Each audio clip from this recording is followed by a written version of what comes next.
ಗೋವಿಂದ ಗೋವಿಂದನ ನಾಮಸ್ಮರಣೆ ಮಾಡ್ತಾ ಪರಮ ಪವಿತ್ರವಾಗಿರತಕ್ಕಂತಹ ತಿರುಮಲ ತಿರುಪತಿ ಶ್ರೀನಿವಾಸನ ಮಹಾಭಿಷೇಕವನ್ನು ಕಣ್ತುಂಬಿಸಿಕೊಳ್ಳುವಂತಹ ಸೌಭಾಗ್ಯ ಬುಧವಾರದಂದು ನಮಗೆ ಸಿಕ್ತು. ಬುಧವಾರ ಮಹಾವಿಷ್ಣುವಿನ ವಾರ, ವಿಷ್ಣುದೇವರ ಪ್ರಾರ್ಥನೆ ಮಾಡ್ತಕ್ಕಂಥ ವಾರ. ಇಲ್ಲಿಂದ ಎಲ್ಲಿನೂ ಸಹಿತ ಪ್ರಕೃತಿಯ ಮಡಿಲಲ್ಲಿ ಹಚ್ಚ ಹಸಿರನ್ನು ಕಾಣುವಂಥ ದಿನ. ಬುಧವಾರ ಅಂದ್ರೆ ವಿಷ್ಣುದೇವರ ಆರಾಧನೆ ಅಂತ ಹೇಳ್ತಾರೆ. ಹಾಗೆ ಜಾತಕದಲ್ಲಿ ಬರ್ತಕ್ಕಂತಹ ದೋಷಗಳನ್ನು ದೂರ ಮಾಡಿಕೊಳ್ಳುವಂಥ ಸಹಿತ ವಿಷ್ಣುದೇವರ ಪ್ರಾರ್ಥನೆಯಿಂದಲೇ ಸಾಧ್ಯ ಅಂತ ಹೇಳ್ತಾರೆ. ಹಾಗೆ ಇವತ್ತಿನ ಕಾಲಧರ್ಮ ಪ್ರಕಾರ ಅಂದರೆ ಇವತ್ತಿನ ತಿಥಿ ವಾರ ನಕ್ಷತ್ರ ಯೋಗ ಪ್ರಕಾರ ಚಂದ್ರನ ಆಸ್ಥಾನ ಗುರುವಿನ ಅನುಗ್ರಹ ಇದು ಮಹತ್ತರವಾಗಿರ್ತಕ್ಕಂಥದ್ದು.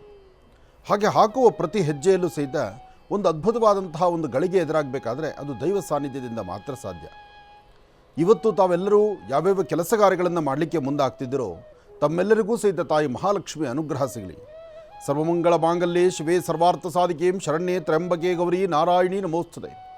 ಹರಿಂಕಾರಾಸನಗರ್ಭೆದಾಂ ನಲಸಿಕಾಂ ಸೋಂ ಕ್ಲೀಂ ಕಳಾಂ ಬಿಭ್ರದೀಂ ಸವರ್ಣಾಂ ವರದಾರಣೀಂ ಚ ವರಸದಾಂ ದೌತಾಂ ತ್ರಿನೇತ್ರೋಜ್ವಲಾಂ ಒಂದೇ ಪುಸ್ತಕಪಾಸಮಂಕುಶಿಧರಾಂ ಸರ್ಗಭೂಷಿತಾಂ ಉಜ್ವಲಾಂ ತ್ವಾಂ ಗೌರೀಂ ತ್ರಿಪುರಾಂ ಫರಾತ್ವರಕಳಾಂ ಶ್ರೀಚಕ್ರ ಸಂಚಾರಣಿ. ತಾಯಿ ಲಲಿತಾ ರಾಜರಾಜೇಶ್ವರಿಯನ್ನು, ತಾಯಿ ಮಹಾಲಕ್ಷ್ಮಿಯನ್ನು, ಸೌಭಾಗ್ಯದಾಯಿನಿಯಾದಂತಹ ತಾಯಿ ದುರ್ಗೆಯನ್ನು ಪ್ರಾರ್ಥನೆ ಮಾಡ್ತಾ ಬುಧವಾರದ ಮಹಾವಿಷ್ಣುವಿನ ಅನುಗ್ರಹ ತಮ್ಮೆಲ್ಲರಿಗೂ ಸಿಗುವಂಥದ್ದಾಗಲಿ. ಮಹರ್ಷಿವಾಣಿ ಕಾರ್ಯಕ್ರಮದ ಸಮಸ್ತ ವೀಕ್ಷಕ ಬಂಧುಗಳಿಗೆ ಭಗವತಿಯ ಮಹಾವಿಷ್ಣುವಿನ ಅನುಗ್ರಹದಿಂದ ತಮ್ಮ ಮನೋಕಾಮನೆಗಳು ಸಿದ್ಧಿಯಾಗುವಂತಹದ್ದು ಶೀಘ್ರದಲ್ಲೇ ಸಿಗಲಿ. ಹಾಗೆ ಇವತ್ತು ಒಂದಷ್ಟು ಜನಕ್ಕೆ ಅಂದರೆ ಇವತ್ತಿನ ತಿಥಿವಾರ ನಕ್ಷತ್ರಚಾರ ಪ್ರಕಾರ ಒಂದಷ್ಟು ರಾಶಿ ನಕ್ಷತ್ರಗಳಿಗೆ ಸ್ವಲ್ಪ ಮಟ್ಟಿಗೆ ಮನಸ್ಸಿಗೆ ಅಸಮಾಧಾನ ಎಂಬತಕ್ಕಂಥದ್ದು ತುಂಬಿ ತುಳುಕುತ್ತೆ. ಅಂತಹ ಕಾಲದಲ್ಲೂ ಸಮಸ್ಯೆ ಅಂತ ಬಂದಾಗ, ಕಷ್ಟ ಅಂತ ಬಂದಾಗ ಅಥವಾ ನೋವಿನ ಕೆಲವು ಕ್ಷಣಗಳಿಗೆ ಕೈ ಹಿಡಿದು ನಡೆಸಬೇಕಾಗಿರ್ತಕ್ಕಂಥದ್ದು ಭಗವಂತನ ಕರ್ತವ್ಯವೇ. ಹಾಗಾಗಿ ನಾವು ಹೇಗಿರ್ತೀವೋ ನಮ್ಮ ಬದುಕು ಹಾಗಿರುತ್ತೆ ಅಂತ ಹೇಳ್ತಾರೆ. ಈ ಬದುಕಿನಲ್ಲಿ ಸಾಧ್ಯವಾದಷ್ಟು ಮಟ್ಟಿಗೆ ಯಶಸ್ಸನ್ನು ಕಾಣಬೇಕಾದರೂ ಅಥವಾ ಅರ್ಥಪೂರ್ಣವಾದಂತಹ ಬದುಕನ್ನು ಕಟ್ಕೊಳ್ಬೇಕಾದರೂ ಅನುಭವಸ್ಥರ ಮಾತನ್ನು ಆಲಿಸಬೇಕಾದ್ದು ಧರ್ಮ ಅಂತಕ್ಕಂಥದ್ದು ಹಿರಿಯರ ಮಾತು. ಹಾಗಾಗಿ ಇವತ್ತು ಹಿರಿಯರು ಯಾರು ಏನು ಹೇಳಿದ್ರು ಆ ವಿಚಾರಗಳನ್ನು ಅರ್ಥ ಮಾಡ್ಕೋಬೇಕು. ಅರ್ಥ ಮಾಡಿಕೊಂಡು ಅದರಿಂದ ಒಂದು ಹೆಜ್ಜೆಯನ್ನು ಹಾಕಿದ್ರೆ ಖಂಡಿತ ಹೆಚ್ಚಿನ ಫಲವನ್ನು ನಾವು ಸಿದ್ಧಿಪಡಿಸ್ಕೊಳ್ಬೋದು. ಯಾವುದೇ ಅಚಾತುರ್ಯಗಳಾದರೂ, ಯಾವುದೇ ಸನ್ನಿವೇಶದಲ್ಲಿ ಮನಸ್ಸಿಗೆ ಅಸಮಾಧಾನದ ಸನ್ನಿವೇಶ ಎದುರಾದರೂ ಅದನ್ನು ಆಗಿಂದಾಗಲೇ ಸರಿಪಡಿಸ್ಕೊಳ್ಳುವಂತಹ ಗುಣ ಎಲ್ಲರಿಗೂ ಸಿಗಬೇಕಾಗತ್ತೆ. ಹಾಗೆ ಇವತ್ತು ಮಹಾವಿಷ್ಣುವನ್ನು ಪ್ರಾರ್ಥನೆ ಮಾಡ್ತಾ 2 ತುಳಸಿ ದಳವನ್ನು ವಿಷ್ಣು ಪಾದದ ಮೇಲೆ ಇಟ್ಟು ನಿಮ್ಮ ಕಾಯಕವನ್ನು ನೀವು ಪ್ರಾರಂಭಿಸಿದ್ರೆ ಹೆಚ್ಚಿನ ಫಲವನ್ನು ಇವತ್ತು ಸಿದ್ಧಿಪಡಿಸ್ಕೊಳ್ಬೋದು. ಆದರೆ ಒಂದಷ್ಟು ರಾಶಿಗಳಲ್ಲಿ ಸಮಸ್ಯೆ ಎಂಬತಕ್ಕಂಥದ್ದು ಪ್ರಾರಂಭಿಕ ಹಂತದಲ್ಲೇ ಬಂದು ಒದಗುತ್ತೆ. ಆ ಬಂದು ಒದಗುವಂಥ ಆ ಸಮಸ್ಯೆಗೆ ಆಗಿಂದಾಗಲೇ ಒಂದು ಪರಿಹಾರವನ್ನು ಕಂಡುಕೊಳ್ಬೇಕಾಗಿರ್ತಕ್ಕಂಥ ಧರ್ಮ ಸಹಿತ ನಾವು ಪರಿಪಾಲನೆ ಮಾಡಬೇಕು. ಹಾಗೆ ಇವತ್ತಿನ ದಿವಸ ನಿಮ್ಮ ಕೈಯಿಂದ ಒಂದಷ್ಟು ಗಿಡಮರಗಳಿಗೆ ನೀರುಣಿಸುವಂತಹದ್ದು ಅಥವಾ ಗಿಡಮರಗಳ ಸ್ಥಳವನ್ನು ಶುದ್ಧಿ ಮಾಡತಕ್ಕಂಥದ್ದು ಅಥವಾ ಸಾಧ್ಯವಾದಷ್ಟು ಧರ್ಮ ಸಂಸ್ಕೃತಿ ಸಂಪ್ರದಾಯಬದ್ಧವಾಗಿ ನಡ್ಕೊಳ್ತಕ್ಕಂಥದ್ದು ಇದು ಬಹಳ ವಿಶೇಷ ಅಂತಲೇ ಹೇಳ್ಬೋದು. ಇನ್ನು ಹಸಿವಿರ್ತಕ್ಕಂಥವ್ರಿಗೆ, ಸಂಕಷ್ಟದಲ್ಲಿರ್ತಕ್ಕಂಥವ್ರಿಗೆ, ತುಂಬ ಕಡೆ ಬಡತನದಲ್ಲಿರ್ತಕ್ಕಂಥವ್ರಿಗೆ, ಎಷ್ಟೋ ಜನ ವಿದ್ಯಾರ್ಥಿಗಳು ಓದಲಿಕ್ಕೆ ಆಗದಿರ ತಮ್ಮ ವಿದ್ಯಾಭ್ಯಾಸವನ್ನು ಮೊಟಕುಗೊಳಿಸ್ಕೊಳ್ತಾ ಇರ್ತಾರೆ. ಅಂದರೆ ಸಾಕಪ್ಪ ನನಗೆ ಇನ್ನೇನೋರು ಕೆಲಸ ಮಾಡೋಣ, ವಿದ್ಯಾಭ್ಯಾಸದ ಕಡೆ ಗಮನ ಕೊಡಲಿಕ್ಕೆ ಆಗೋದಿಲ್ಲ ಅನ್ನೋಂತಹವ್ರನ್ನ ಗುರುತಿಸಿ ಅವರ ವಿದ್ಯಾರ್ಥಿ ಜೀವನಕ್ಕೆ ಒಂದಷ್ಟು ಸಹಾಯಗಳನ್ನು ಮಾಡ್ತಕ್ಕಂಥದ್ದಕ್ಕೆ ಮುಂದಾದರೆ ಅದಕ್ಕಿನ್ನ ಪುಣ್ಯದ ಕಾಯಕ ಮತ್ತೊಂದಲ್ಲ. ಈ ಜೀವನದಲ್ಲಿ ಸಾರ್ವತ್ರಿಕವಾಗಿ ಭಗವಂತ ಎಲ್ಲರಿಗೂ ಎಲ್ಲವನ್ನೂ ಕೊಡೋದಿಲ್ಲ. ಹಾಗೆ ಕೊಟ್ಟಿರ್ತಕ್ಕಂಥವರು ಅದನ್ನು ಮುಚ್ಚಿಟ್ಕೊಂಡು ನಾವೇನೋ ಮಾಡ್ತೀವಿ ಅಂದರೆ ಅದು ಸಾಧ್ಯವೂ ಇಲ್ಲ.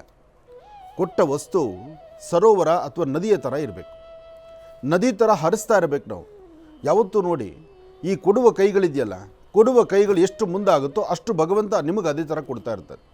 ಇದನ್ನು ಅರ್ಥ ಮಾಡ್ಕೋಬೇಕು. ನಾವು ಕೊಡುವ ಕೈ ನಿಮ್ಮದಾಗಿರಬೇಕು, ಬೇಡೋ ಕೈ ನಿಮ್ಮದಾಗಬಾರ್ದು.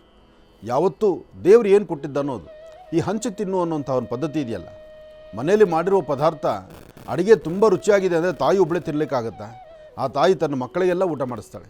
ಅದೇ ಪ್ರಕಾರ ಭಗವಂತ ನಿಮಗೇನು ಕೊಟ್ಟಿದ್ದಾನೆ, ಕೊಟ್ಟಿರೋದ್ರಲ್ಲಿ ಒಂದಷ್ಟು ದಾನ ಧರ್ಮಾದಿಗಳನ್ನು ಮಾಡಿ ಅದರಲ್ಲೂ ವಿದ್ಯಾರ್ಥಿಗಳ ಜೀವನಕ್ಕೆ ಬೆಳಕಾಗಿ ನಿಲ್ಲುವಂಥ ಕಾಯಕಕ್ಕೆ ಮುಂದಾದರೆ ಇವತ್ತಿನ ತಿಥಿವಾರ ನಕ್ಷತ್ರಚಾರ ಪ್ರಕಾರ ಸಾಕಷ್ಟು ಒಳಿತನ್ನು ಕಾಣ್ತೀರಿ.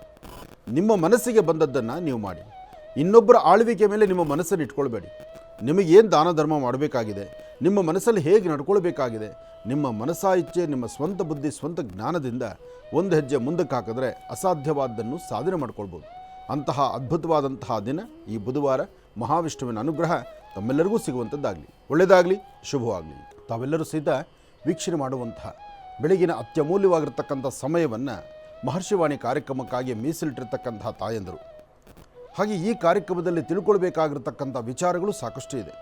ಇನ್ನೇನು ಬೆಳಗ್ಗೆ ಎದ್ದರೆ ಗುರುವಾರ ಬಂತು ಅಂದರೆ ಅದ್ಭುತವಾದಂತಹ ವನಸಿರಿಗಳ ತಂತ್ರಸಾರ ನಿಮ್ಮ ಮುಂದಿರುತ್ತೆ. ಅದಕ್ಕಾಗಿ ತಾವು ಸಿದ್ಧತೆ ಮಾಡ್ಕೊಳ್ಬೇಕಾದ್ದು ಎಲ್ಲವೂ ಮನೆಯಲ್ಲೇ ಇರುತ್ತೆ. ಆದರೂ ಒಂದಷ್ಟು ವಿಚಾರಗಳನ್ನು ನಿಮಗೆ ಹೇಳಬೇಕಾಗತ್ತೆ. ಒಂದು ಬಿಳಿ ಎಕ್ಕದ ಎಲೆ, ಒಂದು ಅರಳಿ ಎಲೆ. ನಾಳಿನ ಕಾರ್ಯಕ್ರಮ ಬಿಳಿ ಎಕ್ಕದ ಎಲೆ, ಅರಳಿ ಎಲೆ. ಯಾರಿಗೆ ಸಂಜೆ ರಾತ್ರಿ ಕನಸು ಅಂದರೆ ರಾತ್ರಿ ಆಗ್ತಾ ಇದ್ದ ಹಾಗೆ ಸಂಜೆ 6 ಗಂಟೆ ಆಗ್ತಾ ಇದ್ದಾಗೆ ಆಗ್ತಾ ಇರ್ತೀರಿ, ಅಥವಾ ನಿಮ್ಮ ಕುಟುಂಬದಲ್ಲಿ ಮನೇಲಿರುವಾಗ ಒಬ್ಬಂಟಿಗರಾಗಿದ್ದಾಗ ಏನೋ ಒಂಥರ ನಮ್ಮನ್ನು ಹಿಂಬಾಲಿಸುತ್ತೆ, ಏನೋ ಒಂಥರ ಭಯ ಆಗುತ್ತೆ, ನನ್ನ ಮನೆಯಲ್ಲೇ ನಾನು ಇರಲಿಕ್ಕೆ ಆಗೋದಿಲ್ಲ, ಅಥವಾ ಹೊರಗಡೆ ನಾನು ಓಡಾಡೋದಿಲ್ಲ, ಯಾವುದೇ ಕೆಲಸ ಕಾರ್ಯ ಮಾಡಲಿಕ್ಕೂ ನನ್ನ ಧೈರ್ಯ ಇರೋದಿಲ್ಲ, ಅಥವಾ ಯಾವುದೋ ಒಂದು ಅಚಾತುರ್ಯ ಅಥವಾ ಯಾವುದೋ ಒಂದು ಶಕ್ತಿ ನನ್ನ ಹಿಂಬಾಲಿಸ್ತಾ ಇದೆ, ಈ ಪ್ರಕಾರವಾಗಿರ್ತಕ್ಕಂತಹ ಮನಸ್ಥಿತಿಗಳಿಗೆ ಸೂಕ್ತ ಪರಿಹಾರವನ್ನು ಈ ಒಂದು 2 ಎಲೆಗಳಿಂದ ತಾವು ಸಿದ್ಧಪಡಿಸ್ಕೊಳ್ಬೋದು. ಆದರೆ ಇದಕ್ಕೆ ಸಪೋರ್ಟಾಗಿ ಬೇಕಾಗಿರ್ತಕ್ಕಂಥದ್ದು ಒಂದಿಷ್ಟು ಅಕ್ಕಿ ಹಿಟ್ಟು, ಹಾಗೆ 5 ಮಣ್ಣಿನ ಹಣತೆ ದೀಪ. 5 ದೀಪ ಬೇಕು, ಯಾಕೆಂದರೆ 4 ದೀಪ 4 ದಿಕ್ಕಲ್ಲಿರಬೇಕು, ಇನ್ನೊಂದು ದೀಪ ಅದಕ್ಕೆ ಸಹಾಯವಾಗಿ ನಿಲ್ಲಬೇಕು. ಅದಕ್ಕಾಗಿ 5 ದೀಪಗಳು ಬೇಕು. ದೀಪದ ಒಳಗೆ ಹಾಕುವಂಥ ಎಣ್ಣೆ, ಎಳ್ಳೆಣ್ಣೆ ಆಗಿರಲಿ, ತುಪ್ಪ ಆಗಿರಲಿ, ಯಾವುದಾದ್ರೂ ಬತ್ತಿ ಆಗಿರಲಿ, ಅದು ಮುಖ್ಯ ಅಲ್ಲ. ಒಟ್ಟು 5 ಮಣ್ಣಿನ ಹಣತೆ ದೀಪಗಳಿರಬೇಕು. ಇನ್ನು ಇದಕ್ಕೆ ಸಂಬಂಧಪಟ್ಟ ಹಾಗೆ ಒಂದು ಅರಿಶಿಣದ ಕೊಂಬು. ಅರಿಶಿಣದ ಕೊಂಬು ಇಲ್ಲಿ ಬಹಳ ಮುಖ್ಯ ಪಾತ್ರವನ್ನು ವಹಿಸುತ್ತೆ. ಅರಿಶಿಣದ ಕೊಂಬಿರಬೇಕು. ಇನ್ನು ಇದಕ್ಕೆ ಬಹಳ ಮುಖ್ಯವಾಗಿ ತೊಗರಿಬೇಳೆ ಮತ್ತು ಉದ್ದಿನಬೇಳೆ.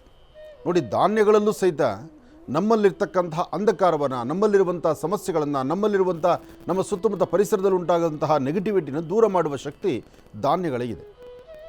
ಈ ಧಾನ್ಯಗಳಿರಲಿ. ಜೊತೆಗೆ ಬಹಳ ಮುಖ್ಯವಾಗಿ ನೀವು ತಿಳ್ಕೊಳ್ಬೇಕಾಗಿರ್ತಕ್ಕಂತಹದ್ದು, ನೀವು ಮಾಡುವಂತಹ ಈ ಕ್ರಮವನ್ನು ಬೆಳಗ್ಗೆ ಆದರೂ ಸರಿ, ಮಧ್ಯಾಹ್ನ ಆದರೂ ಸರಿ, ಸಂಜೆ ಆದರೂ ಸರಿ, ಯಾವುದಾದ್ರೂ ಒಂದು ಸಮಯ ಆದರೆ ಪಶ್ಚಿಮಾಭಿಮುಖವಾಗಿ ಕೂತ್ಕೊಳ್ಬೇಕು. ಪಶ್ಚಿಮಾಭಿಮುಖವಾಗಿ ಕೂತು ಈ ತಂತ್ರಗಳನ್ನು ರೆಡಿ ಮಾಡ್ಕೊಳ್ಬೇಕು. ಸ್ಥಳ ಶುದ್ಧಿ ಮಾಡ್ತಕ್ಕಂಥದ್ದು, ಅದಕ್ಕೆ ಅಂತ ಇರ್ತಕ್ಕಂಥ ಒಂದು ಮಂಡಲವನ್ನು ಹಾಕ್ಕೊಳ್ತಕ್ಕಂಥದ್ದು, ದೀಪವನ್ನು ಹಚ್ಚತಕ್ಕಂಥದ್ದು, 2 ಎಲೆಗಳನ್ನು ಶುದ್ಧಿ ಮಾಡಿ ಇಟ್ಕೊಳ್ತಕ್ಕಂಥದ್ದು. ಅರಿಶಿಣದಿಂದಲೇ ಗಂಧವನ್ನು ತಯಾರು ಮಾಡಿ ಇಟ್ಕೊಳ್ಬೇಕು. ಇದಕ್ಕೆ ಗಂಧದ ಕಲ್ಲ ಮೇಲೆ ಗಂಧದ ಚಕ್ಕೆಯಿಂದ ತೆಗೆಯೋದಲ್ಲ, ಅರಿಶಿಣದ ಕೊಂಬಿನ ಗಂಧ ಆಗಿರಬೇಕು. ಅದಕ್ಕೆ ಅರಿಶಿಣ ಕೊಂಬಲ್ಲೇ ನೀವು ಗಂಧ ತೆಗೆದು ಒಂದು ಸ್ವಲ್ಪ ಗಂಧನ ಶೇಖರಣೆ ಮಾಡಿ ಇಟ್ಕೊಳ್ಳಿ. ಇದಿಷ್ಟು ವ್ಯವಸ್ಥೆ ನಾಳೆಗೆ ಸಿದ್ಧತೆ ಮಾಡ್ಕೊಳ್ಳಿ. ನಾಳೆ ಇದಕ್ಕೆ ಸಂಬಂಧಪಟ್ಟಂಥ ರೀತಿ, ವ್ಯವಸ್ಥಿತವಾದ ರೀತಿ ನಾನು ನಿಮಗೊಂದು ಅನುಷ್ಠಾನವನ್ನು ತಿಳಿಸ್ಕೊಡ್ತೇನೆ. ಒಳ್ಳೆಯದಾಗಲಿ. ಇನ್ನು ಕೊಟ್ಟಿಯೂರು ಜಾತ್ರಾ ಮಹೋತ್ಸವ ಬಹಳ ಅದ್ಭುತವಾದಂತಹ ಜಾತ್ರಾ ಮಹೋತ್ಸವ. ವೈಶಾಖ ಮಾಸದ ಜಾತ್ರಾ ಮಹೋತ್ಸವ. ಪಕ್ಕದ ರಾಜ್ಯ ಕೇರಳ. ಪ್ರಕೃತಿಯ ಮಡಿಲು ಸಹ್ಯಾದ್ರಿ ಬೆಟ್ಟಗಳು. ಆ ಬೆಟ್ಟದ ತೆಪ್ಪಲಲ್ಲಿರ್ತಕ್ಕಂತಹ ಅದ್ಭುತವಾದಂತಹ ದೈವ ಸಾನ್ನಿಧ್ಯ. ಆ ದೈವ ಸಾನ್ನಿಧ್ಯ ಶಿವಮಂದಿರ. ಅಲ್ಲಿ ಶಿವ ಮತ್ತು ದಾಕ್ಷಾಯಿನಿ ಅಂದರೆ ಶಿವ ಪಾರ್ವತಿಯರು, ವಿಶೇಷವಾಗಿ ಪಾರ್ವತಿ ಪರಮೇಶ್ವರರು. ಪಾರ್ವತಿ ಪರಮೇಶ್ವರರು ನೆಲೆ ನಿಂತಹ ಸಾನ್ನಿಧ್ಯ. ಈ ಸಾನ್ನಿಧ್ಯ ವರ್ಷದಲ್ಲಿ ಒಂದಿಷ್ಟು ಕಾಲ ಮಾತ್ರ ದರ್ಶನ. ಆ ದರ್ಶನ ಮಾಡುವಂಥ ಭಾಗ್ಯ ನಿನ್ನೆವರೆಗೂ ಅಂದರೆ 4ನೇ ತಾರೀಕುವರೆಗೂ ವ್ಯವಸ್ಥಿತವಾಗಿದೆ. ಆದರೆ ಹೆಣ್ಣು ಮಕ್ಕಳಿಗೆ ಮಾತ್ರ ನಿನ್ನೆಗೆ ಅದು ಕಡೆ ಆಯಿತು ಅಂತ ಹೇಳ್ತಾರೆ. ಅಂದರೆ ನಿನ್ನೆಗೆ ಹೆಣ್ಣು ಮಕ್ಕಳು ಅಲ್ಲಿಗೆ ಪ್ರವೇಶ ಮಾಡಲಿಕ್ಕೆ ನಿರ್ಬಂಧನ ಹೇರ್ತಾರೆ. ಉದ್ದೇಶ, ಇವತ್ತಿನಿಂದ ಭಗವಂತನ ಸೇವೆ ಹೇಗೆ ಮಾಡಬೇಕು ಅಂತ ಅವರ ಸಂಕಲ್ಪ ಇರುತ್ತೋ, ಅಲ್ಲಿನ ಪದ್ಧತಿ ಆಚಾರ ವಿಚಾರಗಳು ಹೇಗಿರುತ್ತೋ ಅದರಂತೆ ನಡ್ಕೊಂಡು ಹೋಗುತ್ತೆ.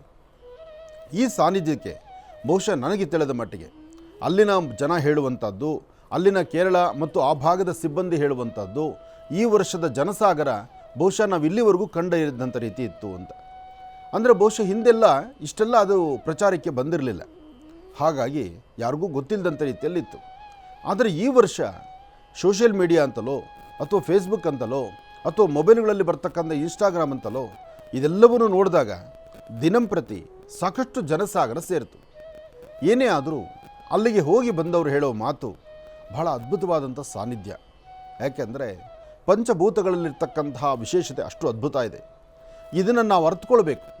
ನಮ್ಮ ರಾಜ್ಯದ ಜನತೆ ಸಹಿತ ಇದನ್ನು ಅರ್ಥಕೊಂಡು ಈ ಪ್ರಕೃತಿಯನ್ನು ಹಾಳು ಮಾಡ್ದಿರ ಸಾಧ್ಯವಾದಷ್ಟು ಪರಿಸರವನ್ನು ಉಳಿಸೋದಕ್ಕೆ ನಾವು ಮುಂದಾಗಬೇಕು. ನೀವು ನಂಬ್ತಿರೋ ಬಿಡ್ತಿರೋ ಆ ಭಾಗದಲ್ಲಿ 28 ದಿವಸ ದಿನಾ ಸಾವಿರಾರು ಜನ, ಲಕ್ಷಾಂತರ ಜನ ದರ್ಶನ ಮಾಡಿದ್ದಾರೆ.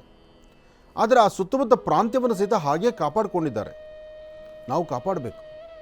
ತೀರ್ಥಕ್ಷೇತ್ರ, ಪುಣ್ಯಕ್ಷೇತ್ರಕ್ಕೆ ಹೊರಟಾಗ ನಮ್ಮ ಮೈ ಮೇಲಿರ್ತಕ್ಕಂಥ ಬಟ್ಟೆಗಳನ್ನಲ್ಲೇ ಬಿಟ್ಟು ಬರೋದು, ಅಥವಾ ನೀರು ಕುಡಿದಿರ್ತಕ್ಕಂಥ ವಾಟರ್ ಬಾಟ್ಲುಗಳನ್ನು, ಪ್ಲಾಸ್ಟಿಕ್ಕನ್ನು ತೊಗೊಂಡೋಗಿ ಅಲ್ಲಿ ಹಾಕೋದು, ಅಥವಾ ಇನ್ನೇನೋ ಒಂದಷ್ಟು ಪದಾರ್ಥಗಳನ್ನು ತೆಗೆದುಕೊಂಡೋಗಿ ಅಲ್ಲಿ ಬಿಟ್ಟು ಬರೋದು, ಅಥವಾ ಹಣ್ಣು ಹೂವು ಕಾಯಿ ಅಂತ ಹೇಳಿ ಅದನ್ನೆಲ್ಲ ಅಲ್ಲಲ್ಲೇ ಬಿಟ್ಟು ಬಂದ್ಬಿಡೋದು, ನಮಗೆಷ್ಟು ಬೇಕೋ ಅಷ್ಟು ಮಾತ್ರ ಸುಭದ್ರತೆ ಮಾಡಿಕೊಂಡು ಇನ್ನು ಪರಿಸರವನ್ನು ಹಾಳು ಮಾಡುವಂಥ ಕೆಲಸಕ್ಕೆ ನಾವು ಮುಂದಾಗಬಾರದು. ಹಾಗಿದ್ದಾಗ ಮಾತ್ರ ಇಂತಹ ಪ್ರಕೃತಿಯಲ್ಲಿ ಸಿಗುವಂತಹ ವಿಸ್ಮಯಗಳನ್ನು ನಾವು ಆನಂದಿಸ್ಬೋದು, ನೋಡ್ಬೋದು, ಅದರ ಪಾವಿತ್ರ್ಯತೆಯನ್ನು ಕಾಪಾಡ್ಕೋಬೋದು. ಇಲ್ಲಿ ಅಂಥದ್ದೇ ಅದ್ಭುತವಾದಂಥ ಸನ್ನಿವೇಶ ಇತ್ತು ನೋಡಿ. ಆಡಂಬರದ ದೇವಾಲಯ ಅಲ್ಲ, ದೊಡ್ಡದಾದಂಥ ಗುಡಿ ಗೋಪುರ ಇಲ್ಲ, ಅಥವಾ ವಿಶೇಷವಾಗಿ ಸುಣ್ಣ ಬಣ್ಣಗಳು ಅಲ್ಲಿ ಕಾಣಿಸ್ತಾ ಇಲ್ಲ. ಅಲ್ಲಿರುವುದೇನು? ಸುಂದರವಾದಂಥ ತೆಂಗಿನ ಗರಿಯ ಒಂದು ಗುಡಿಸಲು. ಆ ತೆಂಗಿನ ಗರಿ ಗುಡಿಸಲಲ್ಲಿ ಇಷ್ಟು ಅದ್ಭುತವಾದಂತಹ ಶಿವ ತಾಳ್ಮೆಯಿಂದ ಸಮಾಧಾನದಿಂದ ಬರ್ತಕ್ಕಂಥ ಭಕ್ತರನ್ನು ಹರಿಸಿ ಆಶೀರ್ವದಿಸಿದ್ದಾನಲ್ಲ, ಇದಕ್ಕಿನ್ನ ಸೌಭಾಗ್ಯ ಏನಿದೆ? ಒಂದು ಕಡೆ ಹರಿಯುವ ನೀರು, ಎಷ್ಟೇ ಆದರೂ ಗಂಗಾಧರ ಜಟೆಯಲ್ಲಿ ತನ್ನ ಶಿರದಲ್ಲೇ ಗಂಗೆಯನ್ನು ಕೂಡಿಸ್ಕೊಂಡಿದ್ದಾನೆ. ತಾನು ಎಲ್ಲಿರ್ತಾನೋ ಅಲ್ಲಿ ತಂಪನ್ನು ಬಯಸ್ತಾನೆ. ಶಿವ ಇರೋ ಕಡೆನೇ ಹೆಚ್ಚು ತಂಪಿರ್ತಕ್ಕಂಥದ್ದು. ಅದಕ್ಕೆ ಹಿಮಾಲಯದಲ್ಲೂ ಶಿವ ಇದ್ದಾನೆ, ಇಂತಹ ಪ್ರಕೃತಿಯ ಮಧ್ಯದಲ್ಲೂ ಶಿವ ಇದ್ದಾನೆ. ಏನೇ ಆದರೂ ಪ್ರಕೃತಿ ಪುರುಷ ಅಂತ ಬಂದಾಗ ಶಿವಪಾರ್ವತಿಯರೇ ಗೊತ್ತಾಗುವಂಥದ್ದು. ಅಂತಹ ಒಂದು ಗಿರಿಜೆಯ ಸಾನ್ನಿಧ್ಯ, ಅಲ್ಲಿ ದುರ್ಗೆಯ ಸಾನ್ನಿಧ್ಯ, ದಾಕ್ಷಾಯಿಣಿಯ ಸಾನ್ನಿಧ್ಯ, ಸಾಕ್ಷಾತ್ ಪಾರ್ವತಿ ಪರಮೇಶ್ವರರು ನೆಲೆ ನಿಂತಂಥ ಈ ಸಾನ್ನಿಧ್ಯ. ಆ ಗುಡಿಸಲು ಏನಿದೆ ಅದು 4ನೇ ತಾರೀಕು ಆದ ನಂತರ ಆ ಗುಡಿಸಲು ಸಹಿತ ನೋಡ್ಲಿಕ್ಕೆ ಸಿಗೋದಿಲ್ವಂತೆ. ಹಸಿರು ಹೇಳಬೇಕಂದ್ರೆ ಅಲ್ಲಿಗೆ ಜನ ಹೋಗೋದೇ ಕಷ್ಟ. ಅಲ್ಲಿಗೆ ಜನ ಹೋಗೋದು ನಿಲ್ಲಿಸ್ತಾರೆ. ಅಂದರೆ ಈ ಸನ್ನಿವೇಶಕ್ಕೆ ಮಾತ್ರ ಆ ಭಗವತ್ ಸಾನ್ನಿಧ್ಯಕ್ಕೆ ಹೆಚ್ಚಿನ ಶಕ್ತಿ ಇರುತ್ತೆ ಮತ್ತು ಪೂಜಾನುಷ್ಠಾನದ ಸಮಯ ಅದಾಗಿರುತ್ತೆ ಅಂತ ಹೇಳ್ತಾರೆ. ಹಾಗಾಗಿ ಈ ಒಂದು ಪರಿಸರದ ಪ್ರಕೃತಿಯ ಮಡಿಲಲ್ಲಿ ಎಷ್ಟೇ ಮಳೆ ಬರಲಿ, ಎಷ್ಟೇ ಗಾಳಿ ಇರಲಿ, ಎಷ್ಟೇ ತಂಪಾದಂಥ ವಾತಾವರಣ ಇರಲಿ, ದಿನದ 24 ಗಂಟೆ ನಿರಂತರವಾಗಿ ಜನಸಾಗರ. ಕೆಲವಷ್ಟು ದೇವಾಲಯಗಳಿಗೆ ಕದವನ್ನು ಹಾಕ್ತಾರೆ.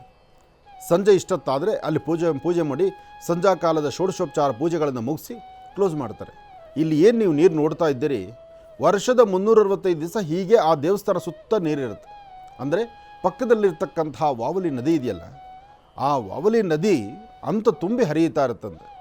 ಆ ಹರಿಯುವಂಥ ನೀರು ಒಂದು ಕಡೆ ಅದು ಈ ಕಡೆ ತಿರುಗುತ್ತೆ. ಅಂದರೆ ಆ ಒಂದು ಭಾಗದಷ್ಟು ನೀರು ಈ ಭಾಗದಲ್ಲಿ ತಿರುಗಿ ಈ ದೇವಸ್ಥಾನದ ಒಂದು ಪ್ರದಕ್ಷಿಣೆ ಆಗಿ ಮುಂದೆ ಇನ್ನೊಂದು ಕಡೆ ಹರಿದು ಹೊರಟೋಗುತ್ತೆ.